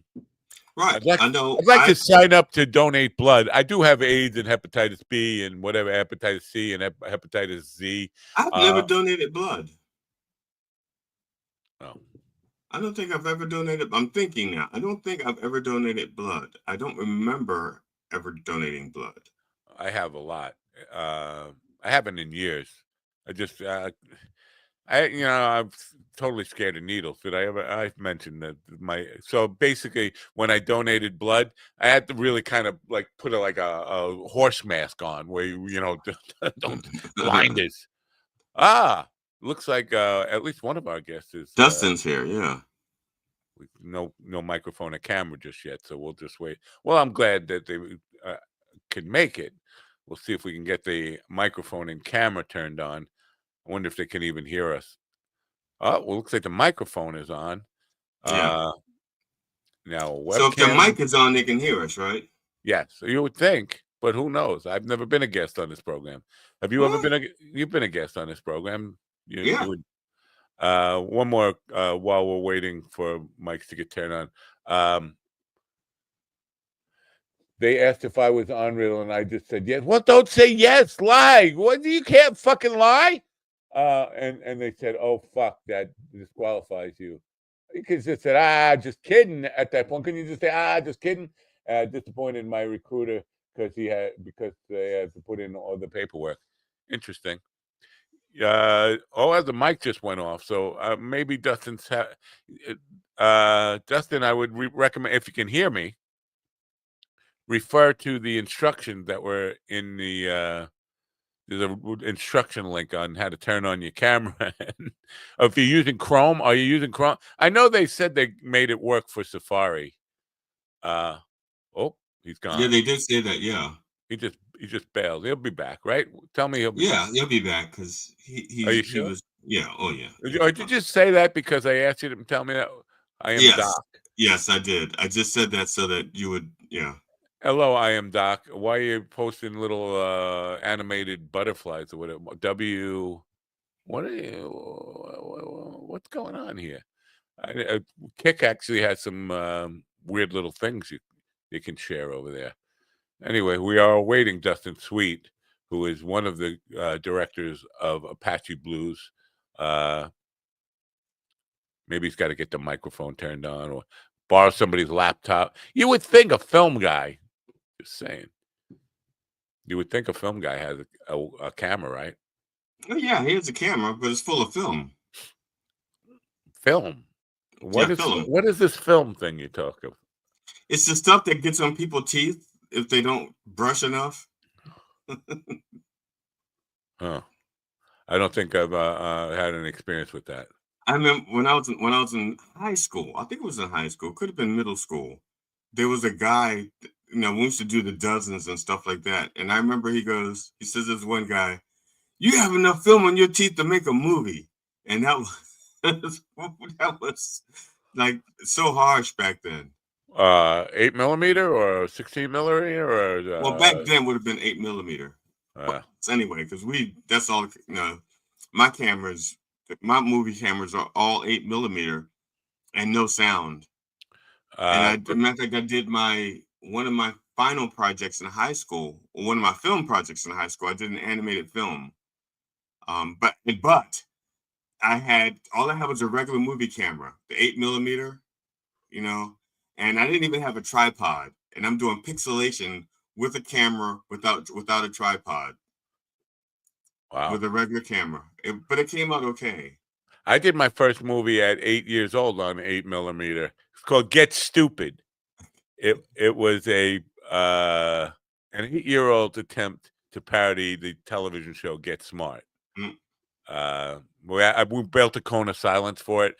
I had closet doors that were I don't know if you remember the show, but he went into several elevated Right. doors. Yeah. Yeah, it was doing that kind of stuff. It was ridiculous, but it had no sound anyway. So it was just like, what the fuck is this we're watching? Yeah, I did the animated short. I did the pixelated short, and then we still had some film left over on the reel. And so rather than waste it, my friend and I decided we set the camera up. Again, didn't have a tripod, so we set it on like one of these air conditioning units on the outside. It doesn't matter. It didn't have any sound, so it wasn't going to pick up the air conditioning unit. And we dressed up in our gis. I had a kung fu gi, and he had a karate gi. And we went out into the woods and shot like a kung fu fight scene. And I had my nunchucks, and he had his 6-foot rod. And we were sparring, but we weren't holding punches. I didn't know we weren't holding punches until he hit me. I thought we were holding punches. We were sparring, and he did. And now, the thing is, it was getting close to sundown, and we were shooting in the woods, so there wasn't a lot of light. I didn't know much about this stuff. Now, my kung fu gi was dark blue, but the cuffs were white, and it was white around the ankles. And my shoes were dark blue with white trim. And his outfit was like dark brown with white cuffs and white cuffs, and his shoes are dark brown with the white trim. And so you don't see our bodies. You just see the hands and the feet and the nunchucks and the sticks. Because we're also black, we're also brown. So you don't see us in the woods either. So, wait, you're brown? I did not know that. Yeah. So the lighting was so awful. You didn't see us, you didn't see our uniform, you just see our hands. All right, wrap it up. Okay. Well, I was just killing time anyway. So he's got the baby. That's what it was. He's babysitting. Well, actually, if it's your baby, it's not babysitting. All right, we're short on time. That's why I yelled "wrap it up." I apologize for that. I just want to say that there was a Bruce Lee story like that too, where somebody thought they were actually throwing real punches in a Bruce Lee scene, and Bruce Lee didn't take too kindly to it, and then fucked the guy up, and it ended up in the movie. I forget. I had to whoop my friend's ass back because I didn't know he didn't hold punches. He tagged my ass in the face. All right. It looks like only Dustin Sweet is here. I was expecting. We Dave don't Berlin. know that other person isn't the other director. We don't know that. Yeah. Dustin Sweet is one of the co-director, producer, writer for a movie called Apache Blues. Welcome Home. It's a tale of the veterans who fought in a certain unit in Vietnam and their experience in coming home and dealing with not being treated so kindly by the American public. Ladies and gentlemen, please welcome onto the stage the aforementioned Dustin Sweet. Good morning, hey guys. How's it going? Good. How are you? Thank you for I'm- being here. I'm great. Let me have a little handoff here for a sec. There you go. Thanks. See you later. Bye. Wow, that a real baby or a prop? You brought a prop. That's my prop baby. We always enter anything with a prop baby. No, he's okay. Wow. He's what, 3 months old last week, so he's brand new. So the ApacheBluesFilm.com, by the way, you want to go there and find out all about Dustin and Dave and their reasons for making this film and all that stuff. But we're about to talk about it now. You guys, my understanding is you weren't even born when until after the Vietnam. Yeah, we're old guys, but we're not that old. So we just kind of started. We just kind of, it's one of those things you grew up with. There's always this. There's always this guy who is around your high school or in your church who's the veteran who everybody says don't talk to him, and it turns out that was exactly the exact opposite advice from what should happen. Yeah. Now I'm interested in this because you guys grew up with the perception, and I'm not saying your perception is wrong here. If it sounds like I'm about to do it, but you grew up with the perception that almost everybody in the country demonized or villainized the vets and treated them poorly when they came home, and they to a large extent there was a lot of that going on, but it wasn't universal. No, not at all. Yeah. But there's one troop, one unit that you kind of focus on, the Apache unit. They seem to be unified, and all of them had that experience of coming home to. They all had a really interesting experience. Each one of the guys that we had the opportunity to speak with is really, they're all really cool guys. And we're really lucky to have fallen in with them at all. They all had really bad experiences coming back to the States. We did talk to Charlie Ochoa, who was he was in a Ranger unit that was attached. They're all part of the 1st and the 9th Air Cav, and they were stationed in South Vietnam in Phuc Vinh, and they're cool guys, man. But everybody had a kind of a bad time coming home, except because mostly because everybody flew through Oakland. But Charlie didn't fly through Oakland. He came back straight to Texas, and he had as he says in the movie, he had a really nice time. Right. I think you just answered my first question to you, because at the end of your trailer, there's a banner. It says Apache Blues, and it's like a ribbon. And yeah. On one side it says A, and on the other side it says 1/9. Yeah. The 1/9 is what you just referred to. That's right. Yeah. The 1st and 9th. Yep. Yeah, they're Air Cav. The Apache troop. The 1st and 9th was okay. Let me see. I hope I do this right, guys. I'm not an expert on this by any means. I'm just a poor artist trying to make my way in the world. They were located in what was called War Zone 3, and they were separated into several battalions or several giant troops. And the Apache, or the 1st and the 9th, was co-located. They were in Phuc Vinh, and they were separated into the Reds, the Whites, and the Blues. And the Reds were the airlift units, and the Whites were the medevac units, and the Blues are the ground units. They're the guys who actually got off the helicopters and ran around and did stuff. The 1-9 was tasked with basically starting a fight.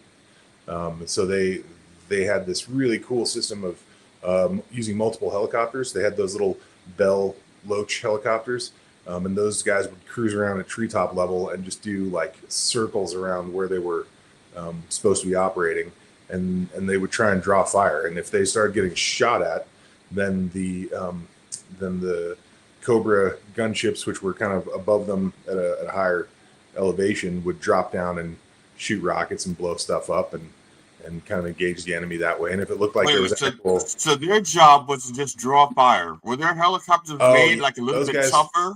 Dude, those Loach pilots, there's not a lot of Loach people to talk to.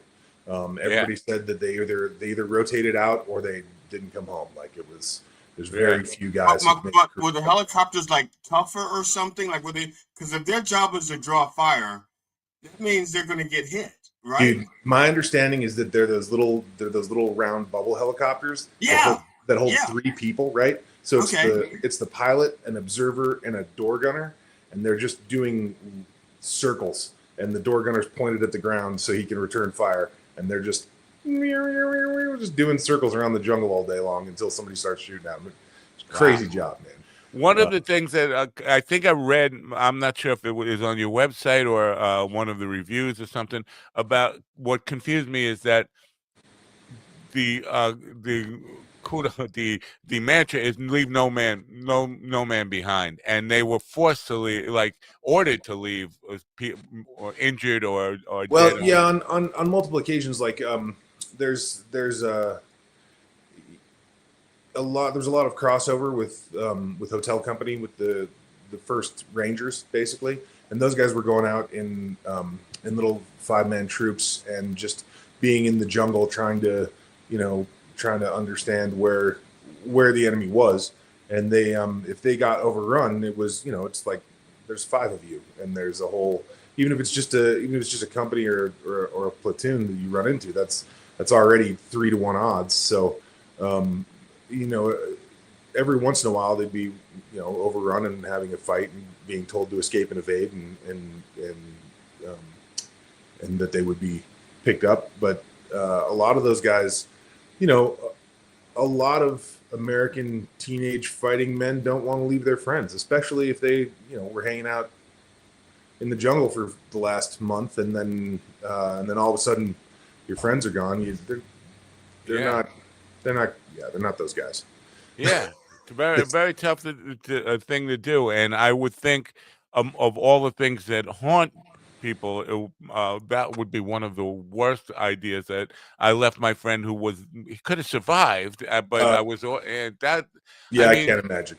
Oh my God, the guilt on top of the injury, the physical injuries and the mental injuries of just being traumatized by being in a war zone for that long, and then all that on top of it.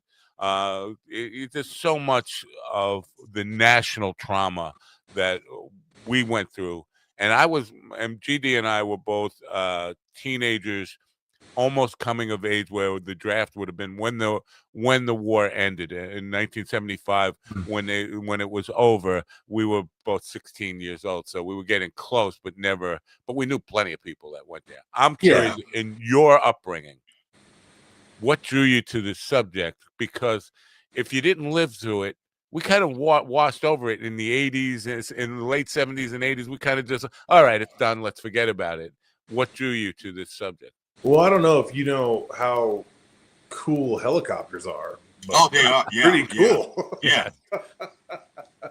I got to ride in one of the, basically the Huey, I think it was. I got to ride in the Huey. Yeah, in the 80s when they were doing little rides around all the bases around the United States. I got to go up in a Huey for. No, we didn't get to go up. We got to walk around it and see it at the National Guard base in Mexico. I got to fly in it, and I got the door seat. Oh, cool! I got the door seat because nobody else wanted to be hanging by a belt and hanging out the door, so I got the door seat.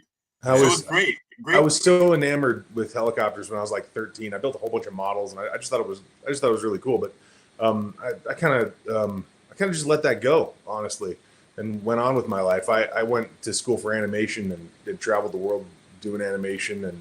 And I guess 2017, 18, something like that. I ran into Dave Merlino, who won't be joining us today, by the way. He called me earlier, and he's not going to make it. That's fine. Which is sad because I don't, we don't live near each other, so I was always happy to see him.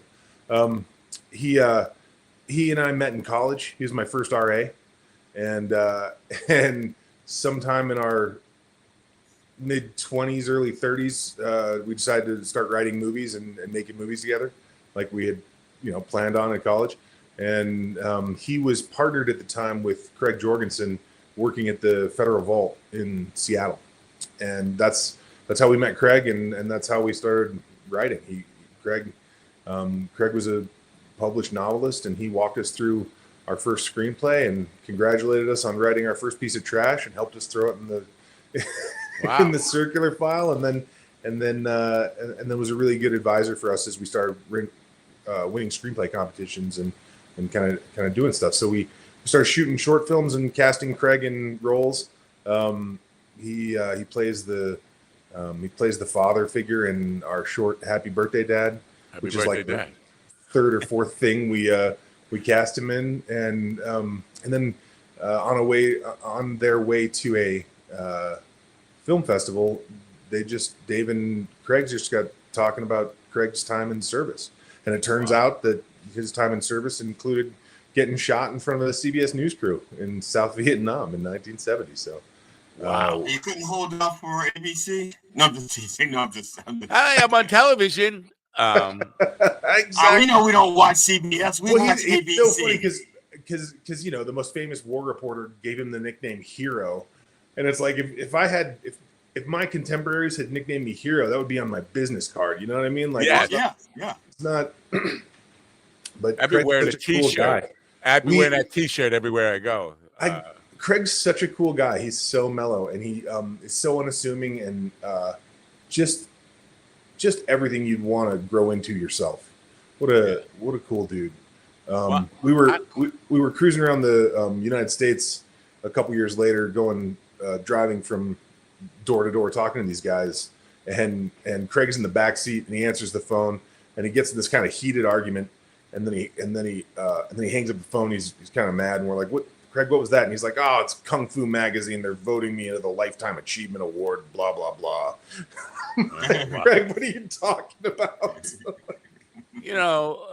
Lifetime Achievement Award is something anybody. If somebody is giving you an award for things you've achieved in your life, that means your life was worth something. Unlike the rest of us who would just it just cracked me up. He's just such a he's so interested in seeing his friends and his partners succeed that he doesn't want to have any. He doesn't want to take the spotlight out of what everybody else is doing. And I found that to be true. Tide lifts all boats. Wouldn't he be able to take his fame for whatever level he achieves and then bring those up with him? Yeah, Craig. No, he's great. Need to be that, Matt. All those guys, all the Apache troop guys that we talked to, they are 100% willing to talk about how great all of their teammates are, but not themselves. So like we knew about this battle that they had, where the 20 of them held off a battalion.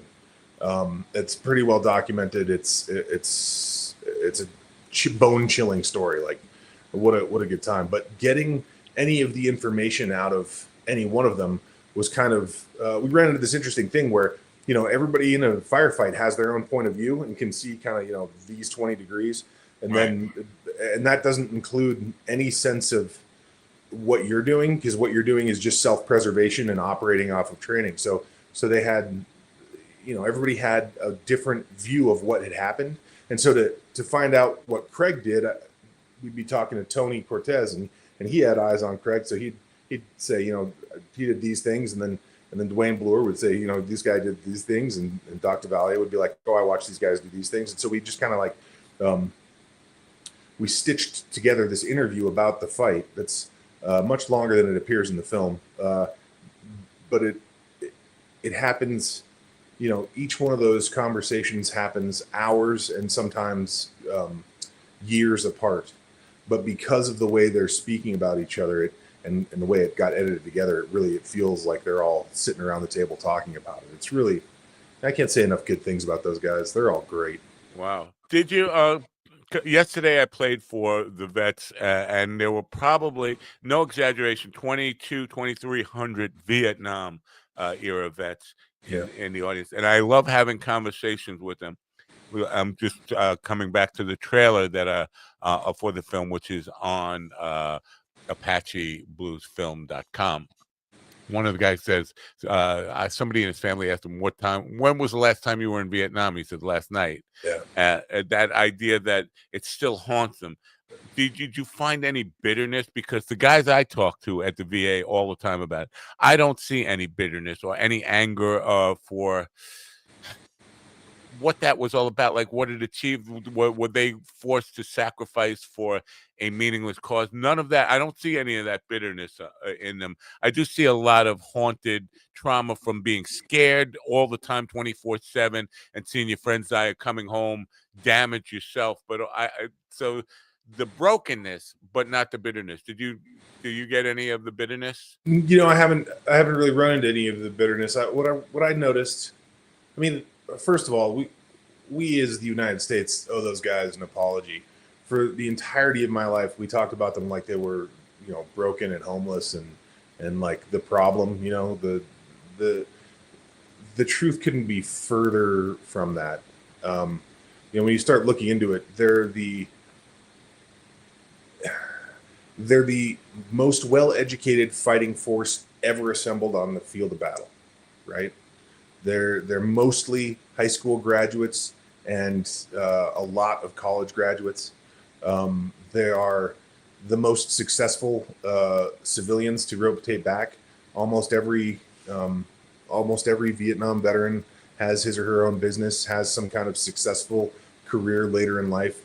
If you start looking at the statistics, it's wild. They're this gigantic spike in what we expect from veterans coming back from a battlefield in the United States. And they were not, and so they're not dumb, right? So they didn't fall into we talk about the geopolitics of how, how we let down the Vietnam War, how we lost the Vietnam War, right? Which is not true. If you look at how it played out, we were winning, and we said, look, we'll come to the table and we'll talk about this, and we'll just have this thing. And the political willpower here back at the States was such that we just didn't follow through with our promises. Yeah. And that led to the fall of Saigon. And so there's all these guys who, much like my contemporaries who had to watch Afghanistan get peeled out of, there's just this sense of kind of betrayal against the government. I had this really interesting conversation with a guy in my church who was, he really opened my eyes. He was the last man out of Cambodia. He took the American flag out of Cambodia. And he told me that he voted Republican his entire life because there were still Democrats in office who had voted to let all of his friends die. Wow. And I found that to be so compelling. Like, just, I don't even, he was like, I don't even look at the tickets, man. I'm just like, boop, until they're gone. I don't care. And I think that explains the 90s. Yeah. Well, part of the idea about winning and losing, it's so convoluted now, because during that war was the first time we changed how you even measure winning or losing. Yeah. They started measuring by people killed instead of land taking. War had always been, prior to Vietnam, war was about taking land, holding that land, and keeping it. And then it became take the hill and retreat from the hill, but just count the dead. And we were just counting the dead, and if that was the measuring stick for winning the war. So we don't even know what winning and losing means anymore at that. Yeah, point. without clear objectives, you end up with like the war on drugs. Right? Like you can't declare war on like it just doesn't work. And yeah, and I like to think I like to think about George Carlin saying, if you think of the average American and how dumb he is, remember that half of America is dumber than that. So right. Yeah, it takes us a while to learn things. We'll figure it out. Yeah. One coming back to the bitterness thing, though, I have several friends who I have apologized. And listen, I carried the guilt, but honestly, I was not part of the villainization of the troops coming home. I was still a teenager. I wasn't one of these guys. I'm not going to go spit on a vet as a teenager and get my ass kicked, or even if I believed on that. But I carry that guilt, and every time I apologize, they said, "We're over it. We're over it. You don't have to apologize for that. And I feel like I'm not just apologizing for me. I'm apologizing on behalf of everybody who was alive at that time who did treat you poorly. And not that I was one of them, but I feel like we all owe you some bigger. And they're just beyond it. It's almost like they have this Zen forgiveness about this situation. Did you see any of that kind, or is there any of that kind of attitude towards it? I mean, I think they're all real happy to see. In my experience, the way we were treated returning troops from the war on terror, the way we treated returning troops from Iraq and Afghanistan, changed their heart a little bit because they had the opportunity to see that. Because in my experience, there's the draft, and everybody talks about the draft, but I talked to mostly veterans who had volunteered for the draft, which I didn't understand early on. I didn't understand that you were actually taking some other kid's number. I thought that you were just jumping in line, and it to me that was a really heartwarming, because it's such an American thing to do in the world of like the America that we grew up in. It's a real American thing to take some other kid's number and go first. And decide, no, I'll go sort it out. Don't worry about, if Johnny's scared about it, don't worry about it. I got this. And right.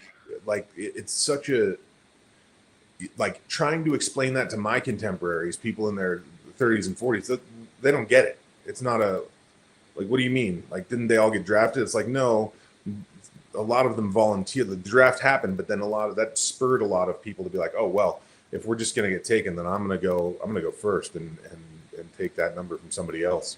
Right. And it leads to a lot of those guys being the guys who come home and being the guys, who are later in life still super positive about everything and super proactive in forgiving other people and in seeing, the largeness of their situation. I mean, they're smart. They're all smart guys. Right. They know that it's a bigger thing than me or you or any of that. And the misplaced anger towards the troops, that should have been focused on Congress people. And, honestly, that still should be focused on Congress. If you're angry about something the U.S. War Machine's doing, talk to your senator, talk to your congressman. That's how to navigate that. The soldiers, when they came home, didn't have good advocates. Yeah, and they shouldn't have had to have any advocates at all, because the reality is that by the time the soldiers are involved, then you're not, by the time we're involving soldiers, we're beyond talking about it, and now we're doing something. And like, you might not like what we've decided to do, but the time for talking about that was a month and a half ago when we were talking about it, right? Yeah. Like, it's just one of those things. It's like, if you don't understand the system, then you'll always be mad about it. But as soon as you understand the system, then you can be mad about the right things and actually take some action that will spur change. Right. One of the things that, comes to mind, I know a lot of people roughly your age or maybe a little bit younger than you who are the product of, they're half Vietnamese, half whatever. Yeah. A lot of people have come home and they are the children of vets who found their spouse or impregnated a Vietnam resident and came back here. A lot of those. Did you get to meet any of the children of the vets? No, our purview for the film really was just talking to these guys who were still in touch with each other, and we kind of really wanted to tell a small contained story. I'm not a historian, and I'm not really concerned about the Vietnam War. I really am a storyteller, and I was spurred. There was a history thing that came out. There was this letter that got dug up from the Peloponnesian War, and it said pretty much the same thing every letter home from an 18-year-old says. It's like, don't worry about me and the boys. Everything's fine. I miss you. I want to come home. I'll see you soon. Yeah. And like, we've been doing that as a race of beings since the Greek time. So then, like, let's look at these 10 kids and see how they did in battle. And then what became really interesting to me was, how did they handle the next 50 years of their lives. How did they handle coming back and being civilians and navigating, navigating their fortune as not soldiers? Wow. We got real lucky in having the opportunity to talk to these guys, not just when they got together for the reunion, but then they were all so kind to let us come to their homes and interview them and have a longer conversation about not just their highlights, but their lows as well. Now, as an independent filmmaker and a storyteller, first of all, I'm thinking the temptations to get distracted and make it a wider story are probably overwhelming. Like there's probably lots of people trying to drag you onto tangents and all this stuff. Yeah. But the logistics of finding these guys and going to them, that seems to be a heavy administrative duty that's not part of the filmmaking process. Like you got into being a filmmaker and a storyteller for the process of being, not to be a desk jockey and making phone calls. No, there's a lot of coordination, and honestly, Dave did the lion's share of all the coordinating of that. So where is Dave? Dave, where are you, man? I want to know this. He's over making phone calls for the next movie. Dave is working on the next one, man. Come on, no, we're showing this weekend at a film festival in Friday Harbor, which is northwest of Seattle.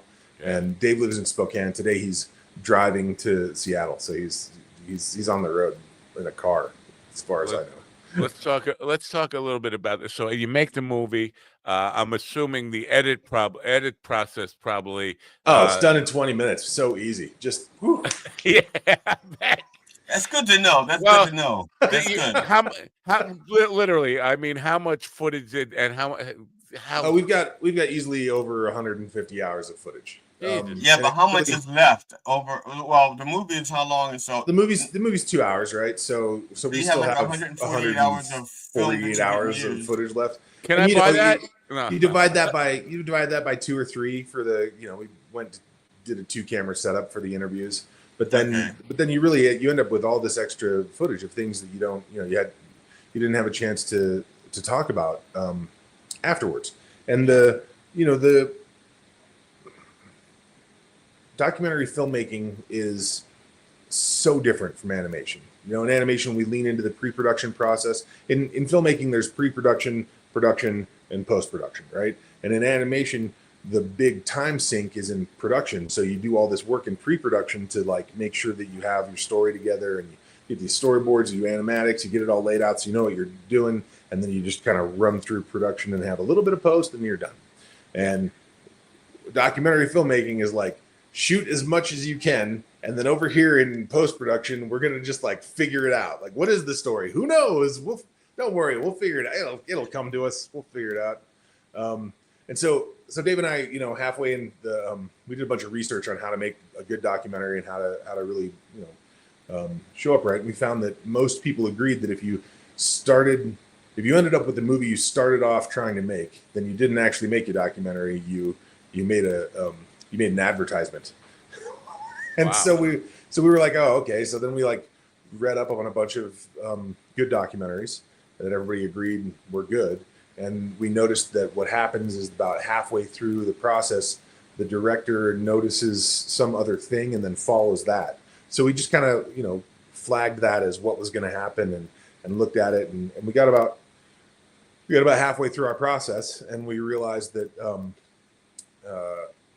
it was funny. It was a mistake on my part. I overexposed 2 of the interviews that we got with 2 guys who we had interviewed at their homes for the first round of interviews, and they were they're just blown out. I think some of Tony Cortez's and some of R.B. Alexander's footage is still in the movie from those cameras, but they're when you mess up and you're like, that's not good. You must have felt. I don't know about that. So we scheduled a second round of interviews with those guys, and to get because we're filmmakers, we're believers in the magic. If I get you talking and laughing and a good footage, I can use the audio from the other interview and I can swap them over. Yeah, it's fine. Nobody will notice, right? It's fine. And so. So we went back and we interviewed those guys, and night and day the change. between those yeah, guys. yeah. Neither one had talked about their experience before, and in a real like in-depth sit down, people interested about your life kind of a way. Yeah. And Tony's first interview, he is the wild, unhinged Vietnam veteran who hasn't dealt with his trauma. And when we came back and interviewed him the second time, he was the composed, well put together command sergeant major that he turned into over the course of his life. And it was such a wildly different interview that it caused Dave and I to change what we were doing and to really focus on going back and seeing what the power of talk can do for a combat veteran. Well, I'm glad you brought up the subject of because when I was a very young man, I read a book by Sidney Lumet, who did the first 12 Angry Young Men film. And it's on directing and filmmaking. Okay. And it was like this idea that when you're a young filmmaker, the impulse is to shoot too much, shoot everything, and we'll just edit later. And what you're doing is making a monstrous job for yourself. So when I was in the hair and beauty industry and teaching people, we were shooting hair and beauty documentaries. But I would always say, don't shoot everything. It's gonna take you forever to go through this footage to find out what's usable and what's not usable and where it takes place. And so now you end up with like a cutting room floor that you can't even walk on anymore. Yeah. But there's still people who think I'm just going to shoot like crazy, crazy. We'll edit later. The digital turning it digital didn't help. Now it's just on a hard drive somewhere. Yeah. It's not a big physical mess that you have to look at or be involved with. Yeah. But yeah, I mean, once we hit the turning point, then we knew we had a couple of things that we wanted to talk about, like March 19th, where they all should have died, or the March 23rd, 22nd, when they went back to the place they all should have died a couple days later with the CBS News crew. Wow. And then how did they get there? How did they go home? And then we had this like list of kind of open-ended questions that really led to meaningful conversations. And we really focused on listening. We'd ask a question. It's very easy to ask someone a question, and then you see this all the time in documentaries. And then the interviewer is so busy thinking about the next question that they're moving on. They're not really listening. Right. And we really challenged ourselves. Dave's such an incredible interviewer. He really, he really did such a good job. Every time they'd stop talking, he'd count in his head. He'd count to 15, and just let it play out. And in that silence, people don't like silence, so they'll open up more. And then once they opened up, it was just floodgates. So. Yeah, the power of silence. I got to learn that sometimes. But it's not for radio, man. Yesterday on Facebook, this is totally it seems totally unrelated, but it will come back to be related in 1 second. Yesterday on Facebook, in one of my music groups, somebody said, "How do you deal with a band when there are so many when you have creative differences?" And my impulse on answering that, I didn't answer it, but creative direction and creative wherever you want to take it, that needs to be established from the beginning. And I'm assuming that you and Dave since you were college friends, were on the same page. But there's rare occasions when I see two directors on one film. Any of that kind of I don't know where we end up saying, well, what is the film we really want to make together? Oh. The cat had a little creative difference on how we wanted to. I'm tired of fighting the cat. That's fine. Yeah. No, Dave and I never fight. We always get along perfectly. Next question. Yeah. I didn't say That's fight. that's why he's not here today. Dave and I have been friends since I'm going to date us. Since 1996. I was in his wedding. He was in my wedding. This is all before we decided to have a film company together. So when other people watch us work, they end up saying things like, "Oh my God, how do you live? Like how is he ever?" I mean, the reality is that neither one of us is scared to turn to the other guy and be like, "That's a dumb idea, man. You're an idiot." And wow. because we have that. because we grew up in the 80s, you know, and the only I'd say negative that's a self-talk we GD all heard the time, is but the stuff we I gave do each think other. everybody Like else does it. you know, the only time I have ever heard anything bad about myself is when one of my contemporaries told me something bad about myself, right? Otherwise, I'm a, you know, Yeah. and like it's funny because it's such a disconnect from the kids now, where they're getting all this negative input. Like I can't stress enough. When I was teaching for UNM Taos, I would tell these kids that I was teaching, like, the propaganda is real and you won't notice it until your 30s. And the thing that I notice is that, you know, the 80s made us all invincible in every way. Like it really did. I don't have any negative self-talk. I am 100% like the best thing ever because we're the kindest and we help everybody and everybody has an opportunity. Go America, right? And that stuff gets in you and it's part of you. And so then, you know, your football teammates, your baseball teammates, your friends, you all, you know, you're all willing to be like, that might be true, but you need to brush your teeth or, you know, whatever it is. And that style of communicating with each other has gone out of vogue, but Dave and I maintain it as much as we can because I don't think he's hurt my feelings in a decade, but he said a lot of things that probably should have. Well, one of my closest friends, I was playing in an orchestra that he was conducting. And the first time we got together as an orchestra, I mean, we were given the music in advance. We were all learning the music, and then we get together to play it. And he and I have been friends since I was a teenager, since we were teenagers. And so I'm playing bass, and I mess up. And he looks at me and he goes, "Glenn, you should know better. You're supposed to come prepared." And he just lights into me. And everybody else knows that we've been friends forever. And they're thinking, holy crap, if he talks like that to his friend. Oh, man. And I told him later on, I said, you know, you were absolutely right. I should have come better prepared. And he goes, that's why I picked you, because you've always been prepared. All right, shut the fuck up and stop being an idiot. Let me conduct this interview, all right? Did you ever try not being terrible at this?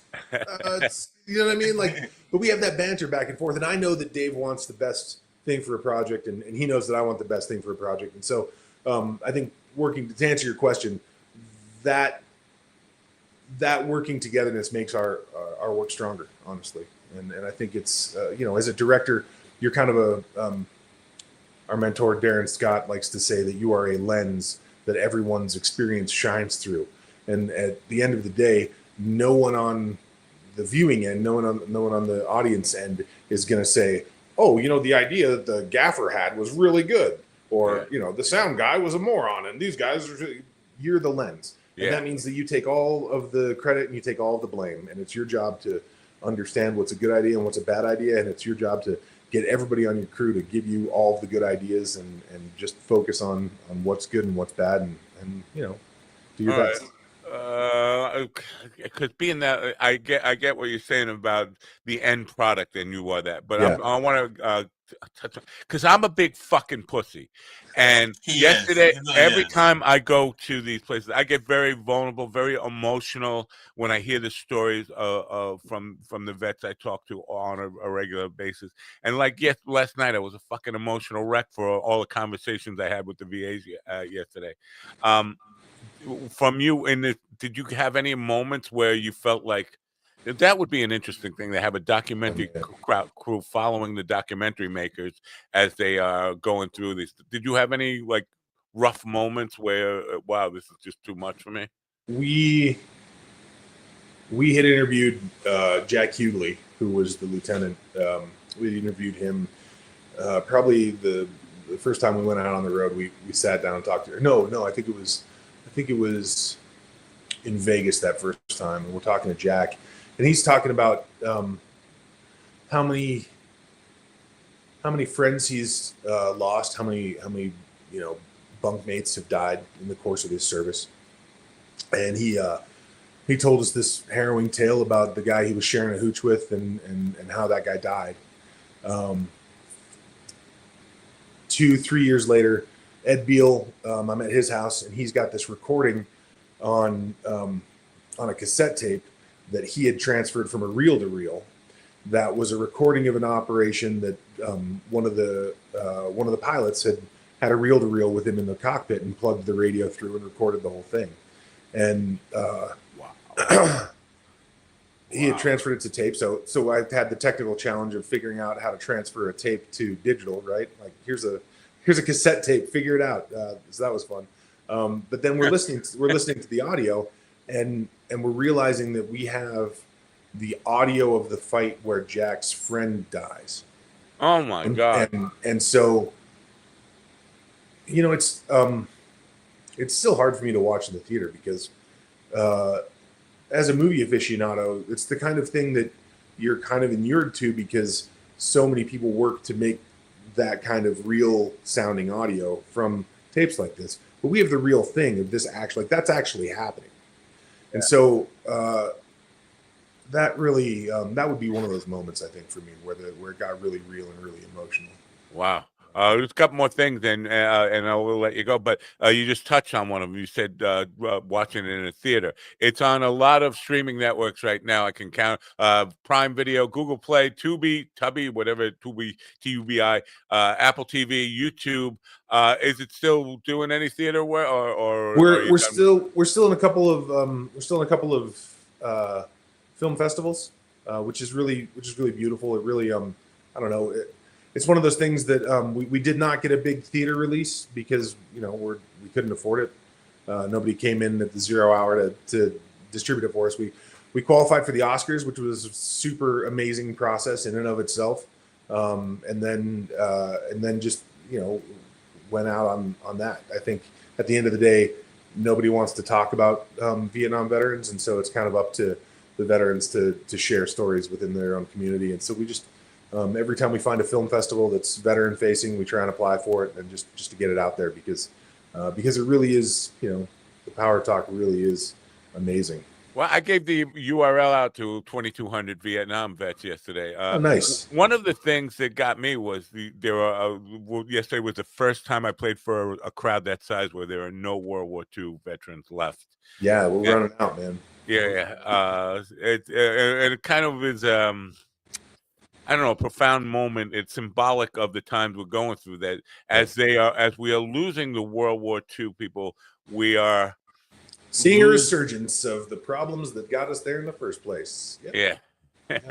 Yeah. No, it's wild, and it's just I don't know. It's if you don't study history, you're doomed to repeat it, right? So, yep. Yeah, that's what I felt like. Like the timing, just it might be. I might be ready to die if I saw the things that I fought for, the things that I sacrificed my youth for, and some of my friends for. It was just like we're falling back into it, not honoring the lessons learned. Yeah, that's the most important part of it. Is what was it all about? What's the meaning of it? Well, that's kind of one of the things that we're trying to ask with the Apache Blues. The real question is not so much, on a grander scale, was it worth it, but on a more personal scale, to you as a civilian or to you as a soldier, like what does your service mean to you? And that to me that becomes a more important life conversation as you move forward. You can't say my service means this to the United States, but you can say my service means this to me, and right. that I think is a much more powerful way to reframe kind of how you're thinking about it. Yeah. I just want to clear up, what does qualify for the Oscars mean? Like they consider you to nominate? What does qualify? Yeah, so the Oscar nomination process is multi-tiered. And so like to get qualified for the Oscars, you have to show in a certain amount of in a certain venue for a certain amount of time, and then like provide them with all the documentation and good enough version of your film so that they can play it at their Oscar viewing space in LA, and it's a whole deal. Yeah, I'm just wondering maybe how we add that to a prestigious introduction for you, like Oscar qualified director. I don't know. It's one of those things that like when I wasn't expecting it to happen, and when it did, I was like, oh man, it's just cool to be part of the process. Yeah, just for people who don't know. Just to see the Entertainment Weekly that had the list of all the films and just like have my movie in there with everybody else is just like that's way more than I was expecting out of my first. At least it's not like because I was going to spill the beans on the Grammys. The Grammys you actually have to pay to be considered. Nice. If you're independent, like you're completely independent. I think the whole LA scene is pay to play, and it's a business, and you know, are you doing business or what are you doing? Yeah. And so it's just multi-tiered that way. But I'm jaded, man. I spent 10 years in the music industry, so I'm painfully aware of. Okay. Are you working on another film now, or are you taking taking a creative re-energizing period, or what are you doing? I mean, I just had a baby, so I've been hanging out and doing. You look great for someone who just had a baby. Wow. Thank you. I really, the pounds just fell right off. For the people who say define a woman now, I think. We kid. No, I'm working with a couple of other artists. I mean, I'm always. I don't know about you guys, but I can't stop making things. Yeah. So it just happens out, you know. I helped co-produce a documentary about some artists from Taos that's doing a test screening in Denver in November. And then Elizabeth Croydon, who actually recommended your podcast to me, she and I have been working on a Taming of the Shrew feature. Wow. Man, she's so great. Hold on, can we take a time out to just be like, man, Elizabeth's one of those. She's one of those artists who, like, you know, you get a lot of art friends. If you live in the art community, you get a lot of friends who are kind of flaky. She just like appeared at our when we premiered at Dances with Films. When we premiered at Apache Blues at Dances with Films at the Chinese Man in LA, which was like pretty cool to do. Wow, yeah. She just like walked in, like she was just like, "Hey, I came to see your movie," and I was like, "What are you doing here?" Wow. You know, she wants to beat the shit out of G.D. Fenderson, but so does everybody. Man, I just said that just for comedic effect there. She's so funny, man. Like I mean, she's just one of those artists who, like, you know, like you know, her star is gonna just flame out one day, but like while the ride is going, like ride the ride, man. What a cool friend to have. I can't say enough good things about her. Well, thank you for being part of the program. We will support you. Please anytime you're doing anything and you want an extra, you know, shout out about it, let me know. I'll put it all over my social media. We'll put it on our website. We'll mention it on this program and do what we can to support your work. You know what? I appreciate your generation taking an interest in because it's such a vital part of my lifetime. It framed my generation. Everything, our entire experience of American life. Yeah, it's such a thing, man. You're really welcome. It was my pleasure to be part of Apache Blues. I'm really lucky to have been that close to that whole thing. It's a good adventure, and I'm looking forward to doing something like that again. Okay. Well, thanks for having me on the podcast, you guys. I appreciate it. You're very welcome, and thank you. And anytime you do a new project and are releasing it and want to let people know about it, please consider coming back. We'd love I will. You guys have a great day. Have a great day, and say hello to your wife and your baby. I will. And the cat. No. Right. Dustin Sweet, folks, from Apache Blues Film, ApacheBluesFilm.com. It's now streaming on Amazon Prime, on Google Play. How do you say that? Tubi or Tubby? It looks like Tubby. I've heard it all three ways. Now I've heard it Tubi. Apple TV and YouTube. So I thought it was on Vimeo, but I don't see it on Vimeo. Okay, maybe it might be on Vimeo, but I don't see it listed there. Well, maybe that's just a preview. Oh yeah, the trailer is on Vimeo. Yeah, the trailer. I don't know why I keep saying preview. And this is just on a personal note. Dave Merloni. What are you saying? Dave Merlino. You're dead to me, man. You're supposed to be here. You called me last night 3 or 4 times. You said you were going to be here, Dave, and you didn't make it. I'm sorry. You know, I would hesitate to go that far. Dave, okay. Dave All right, is, Dave. You're not Dave. You're not dead to me. You're wounded. You're wounded to me, Dave. Don't leave him there. I'm Yeah, we sorry. won't Well, leave we you there, just though. like You disrespecting can redeem everything. yourself, Dave. You can redeem yourself. Look, if I were you, because these Yeah. guys are not going to just stick to documentaries, and I know how much of a ham you are, and you just I'm like, not a ham. well, you're I'm an salami, emoter. you're a fucking salami, whatever you are. You're always looking for another film to be in, right? You're always on. You want to be. You're so looking for parts that you will reach out to Tony Walker and say, "Put me in Knock 'Em Dead comedy." Okay, I reached out to Tony because I thought I was helping. I'm not. I'm a Oh, terrible you're a actor. helpful salami. I'm a terrible actor. I think I'm a terrible actor. But there are people I who agree. see me and think I'm a good actor when they see me do my characters and stuff. And like even the guy that just had me in two of his well, his pilot Tears of two joy, episodes of tears his of pain, tears of. he had me in two of his episodes. Wants to work with me again. You know, he wants to put me in more episodes. You know, What? What yeah, could be I don't going get through? it. What could be going through his mind there? Yeah, What I could think what I could think the windshield. what could you? I'll just like to say that on behalf of the comedy fan community, we would love to see GD go into acting. Just say.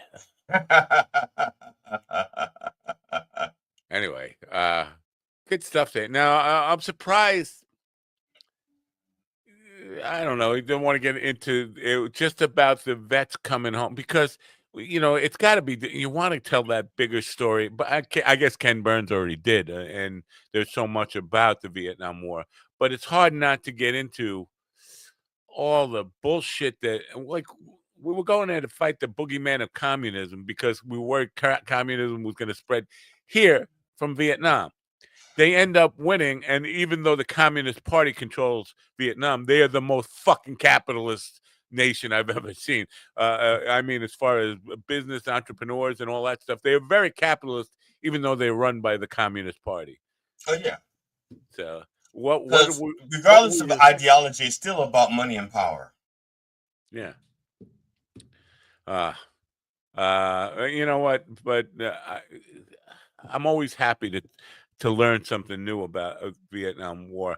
Again, I have so many friends that are vets from that era that I've talked to, and I profusely apologize on behalf of everybody who wasn't a vet who came back here. And they were all like, to forget about it, man. We're over it. And then to see that these guys are not quite over it. Lots of them are not quite over it.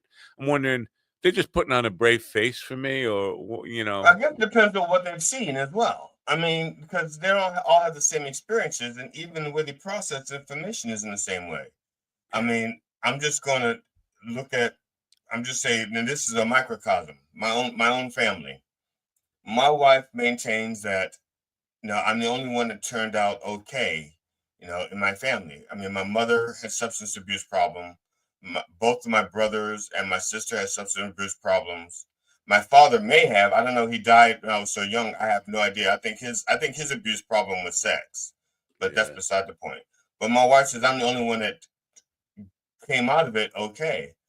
But to be honest, I think I came out like I did because I think I'm borderline psychopath in the Yeah. sense that no matter what they did, it didn't affect me the same way as it did them.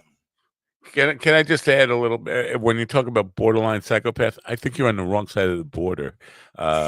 It's just maybe we should send you back to the other side of the border. Well, like I said, I'm just going by the test. We should deport you to Psychopathistan. I'm just going by the test. Like I said, the guy told my mother, "Your son is either a saint or a psychopath." I think it's psychopath. Did he say saint or taint? Because I think he said taint. Taint. Because it's too either a extreme. Two taint. extremes. So either I'm a saint or the other extreme, like a psychopath. I think he said taint. And then he said to my mother, "And we don't believe in saints." So. Oh, well, it's hard not to believe in taints. So yeah, maybe I must have said a saint, even though he smells more like a taint, right?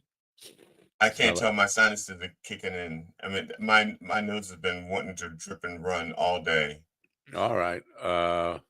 I had like one yesterday was like a good day for my sinuses, but I think it like poured down raining and all the pollen was gone and washed away or something. All right. Last thing I want to say on the Vietnam stuff here, and this is and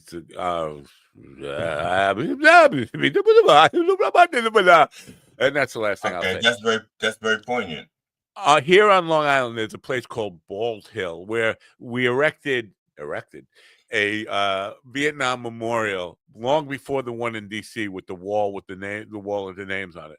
There is a Bald Hill Vietnam memorial. It is used It's supposed to be like a place where you go and you kind of Make out. have a solemn moment. It is. Oh, Go ahead. Guess what it's used for exclusively now. making out. It's used for gay dudes to go there to go blow people in their cars. I said making out. See, I got it. I said making out. I don't know if that's making out. It's more like guzzling Making cum. cash. Guzzling cum. I feel like that's a dishonorable thing to. I mean, If you don't want, first of all, how did y'all spell Bald Hill? Is it BALLED? Bald. Oh, okay. Because somebody probably heard like BALLED and says, "Let's go to Bald Hill." All right. Most likely they know you and are okay with you, but still have issues. I don't think most of them are really over it. Well, Slaptail seems to be 15 minutes ago. This is like a fucking time machine. Yeah, there was one guy. I didn't know how to talk to him because he was literally 45 minutes behind us. That's so And he cool. goes and he says, and I told him, I said, what you just mentioned was at 9:07. And he goes, I'll catch up.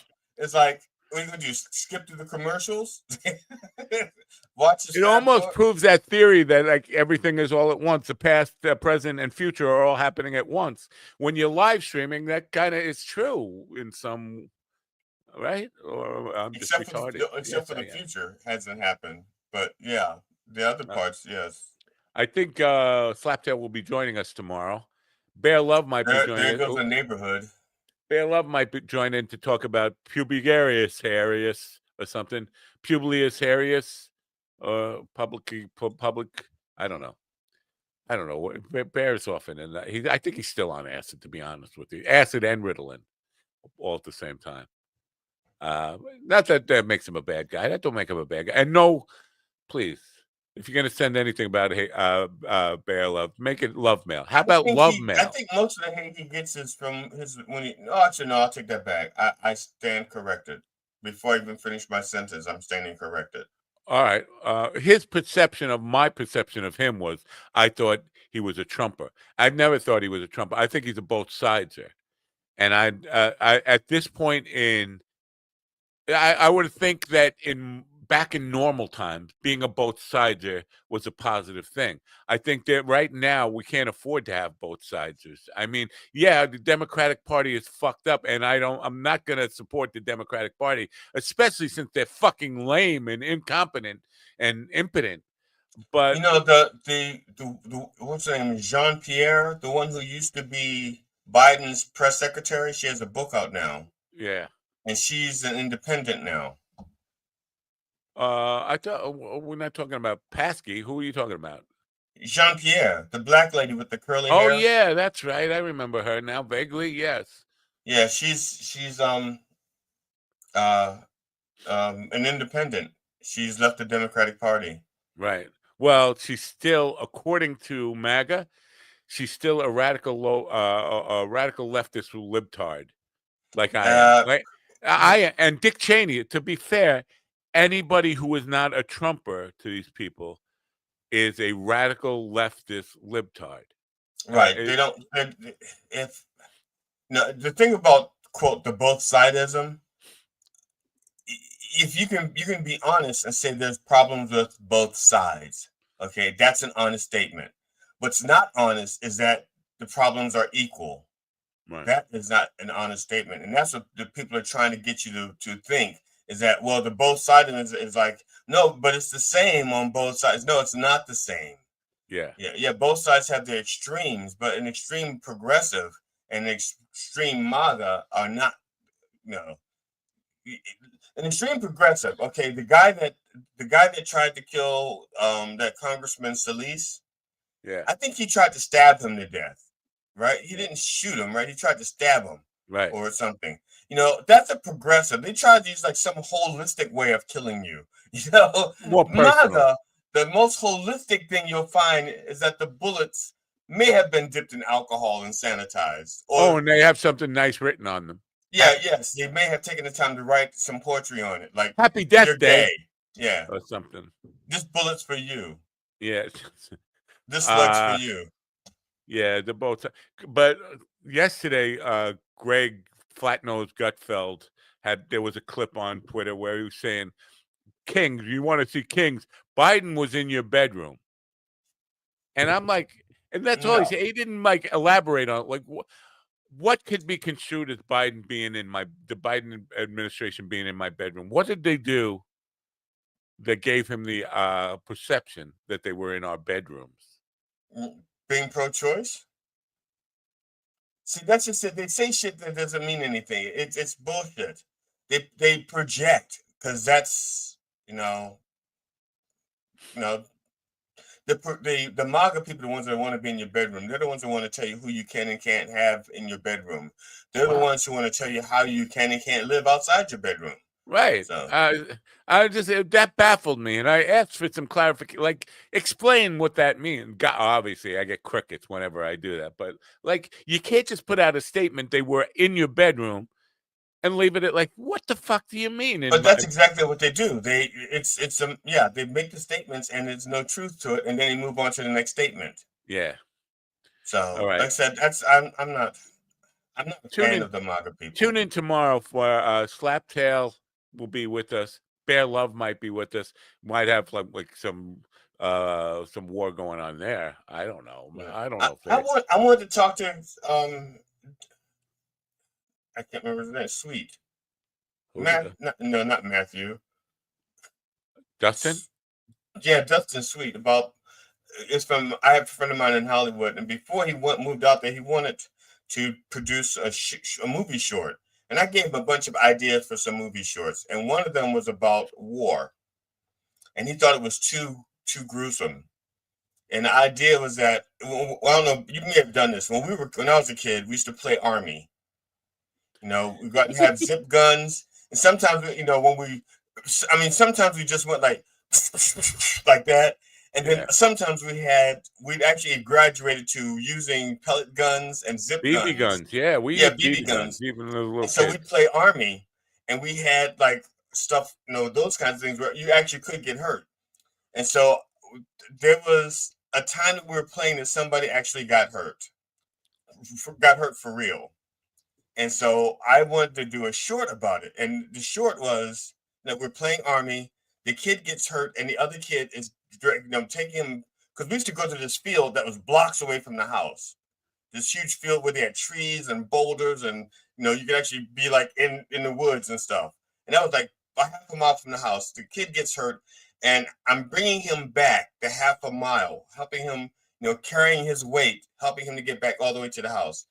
And it turns out that all of that was just a flashback. The guy is actually in a real war with his friend, and his friend is dead. And the only thing he has is his hand. And he's taking his hand back.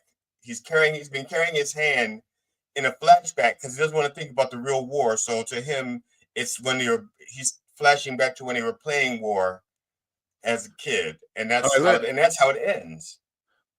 Let me give you some advice on if you ever have a good idea, don't talk about it. If you think it's a good idea, don't talk about it on a podcast because somebody else will steal it. Nobody's going to steal that one. You never know. If you think it's too short. If it's a good idea, somebody will steal it. It is a good idea, but most of my good ideas, people go like, "That's a good idea," but I'm not going to do it. Yeah, well, that's because it was my good idea. Yeah.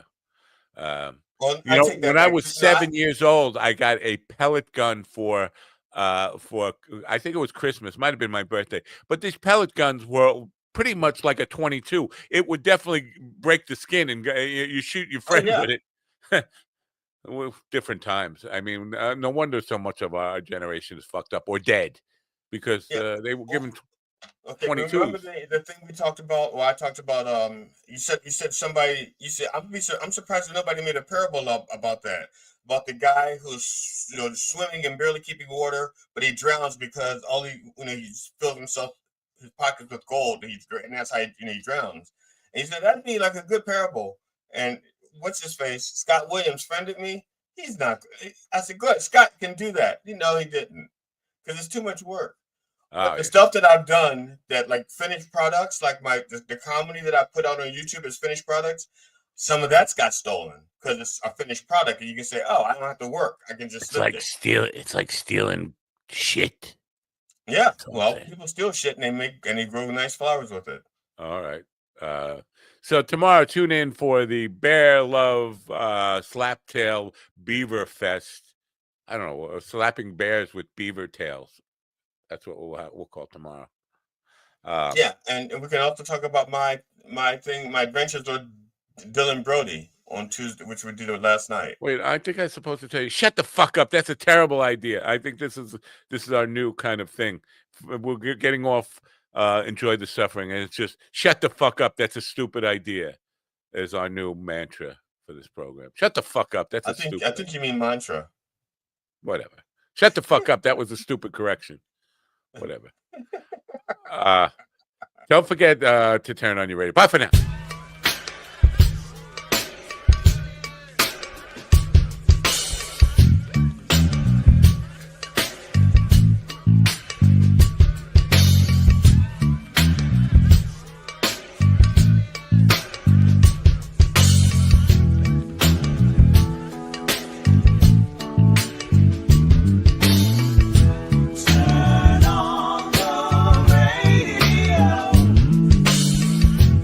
I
me, listen to me now. Listen to me, listen to me, listen to me now. Listen to me, listen to me, listen to me now. Listen to me.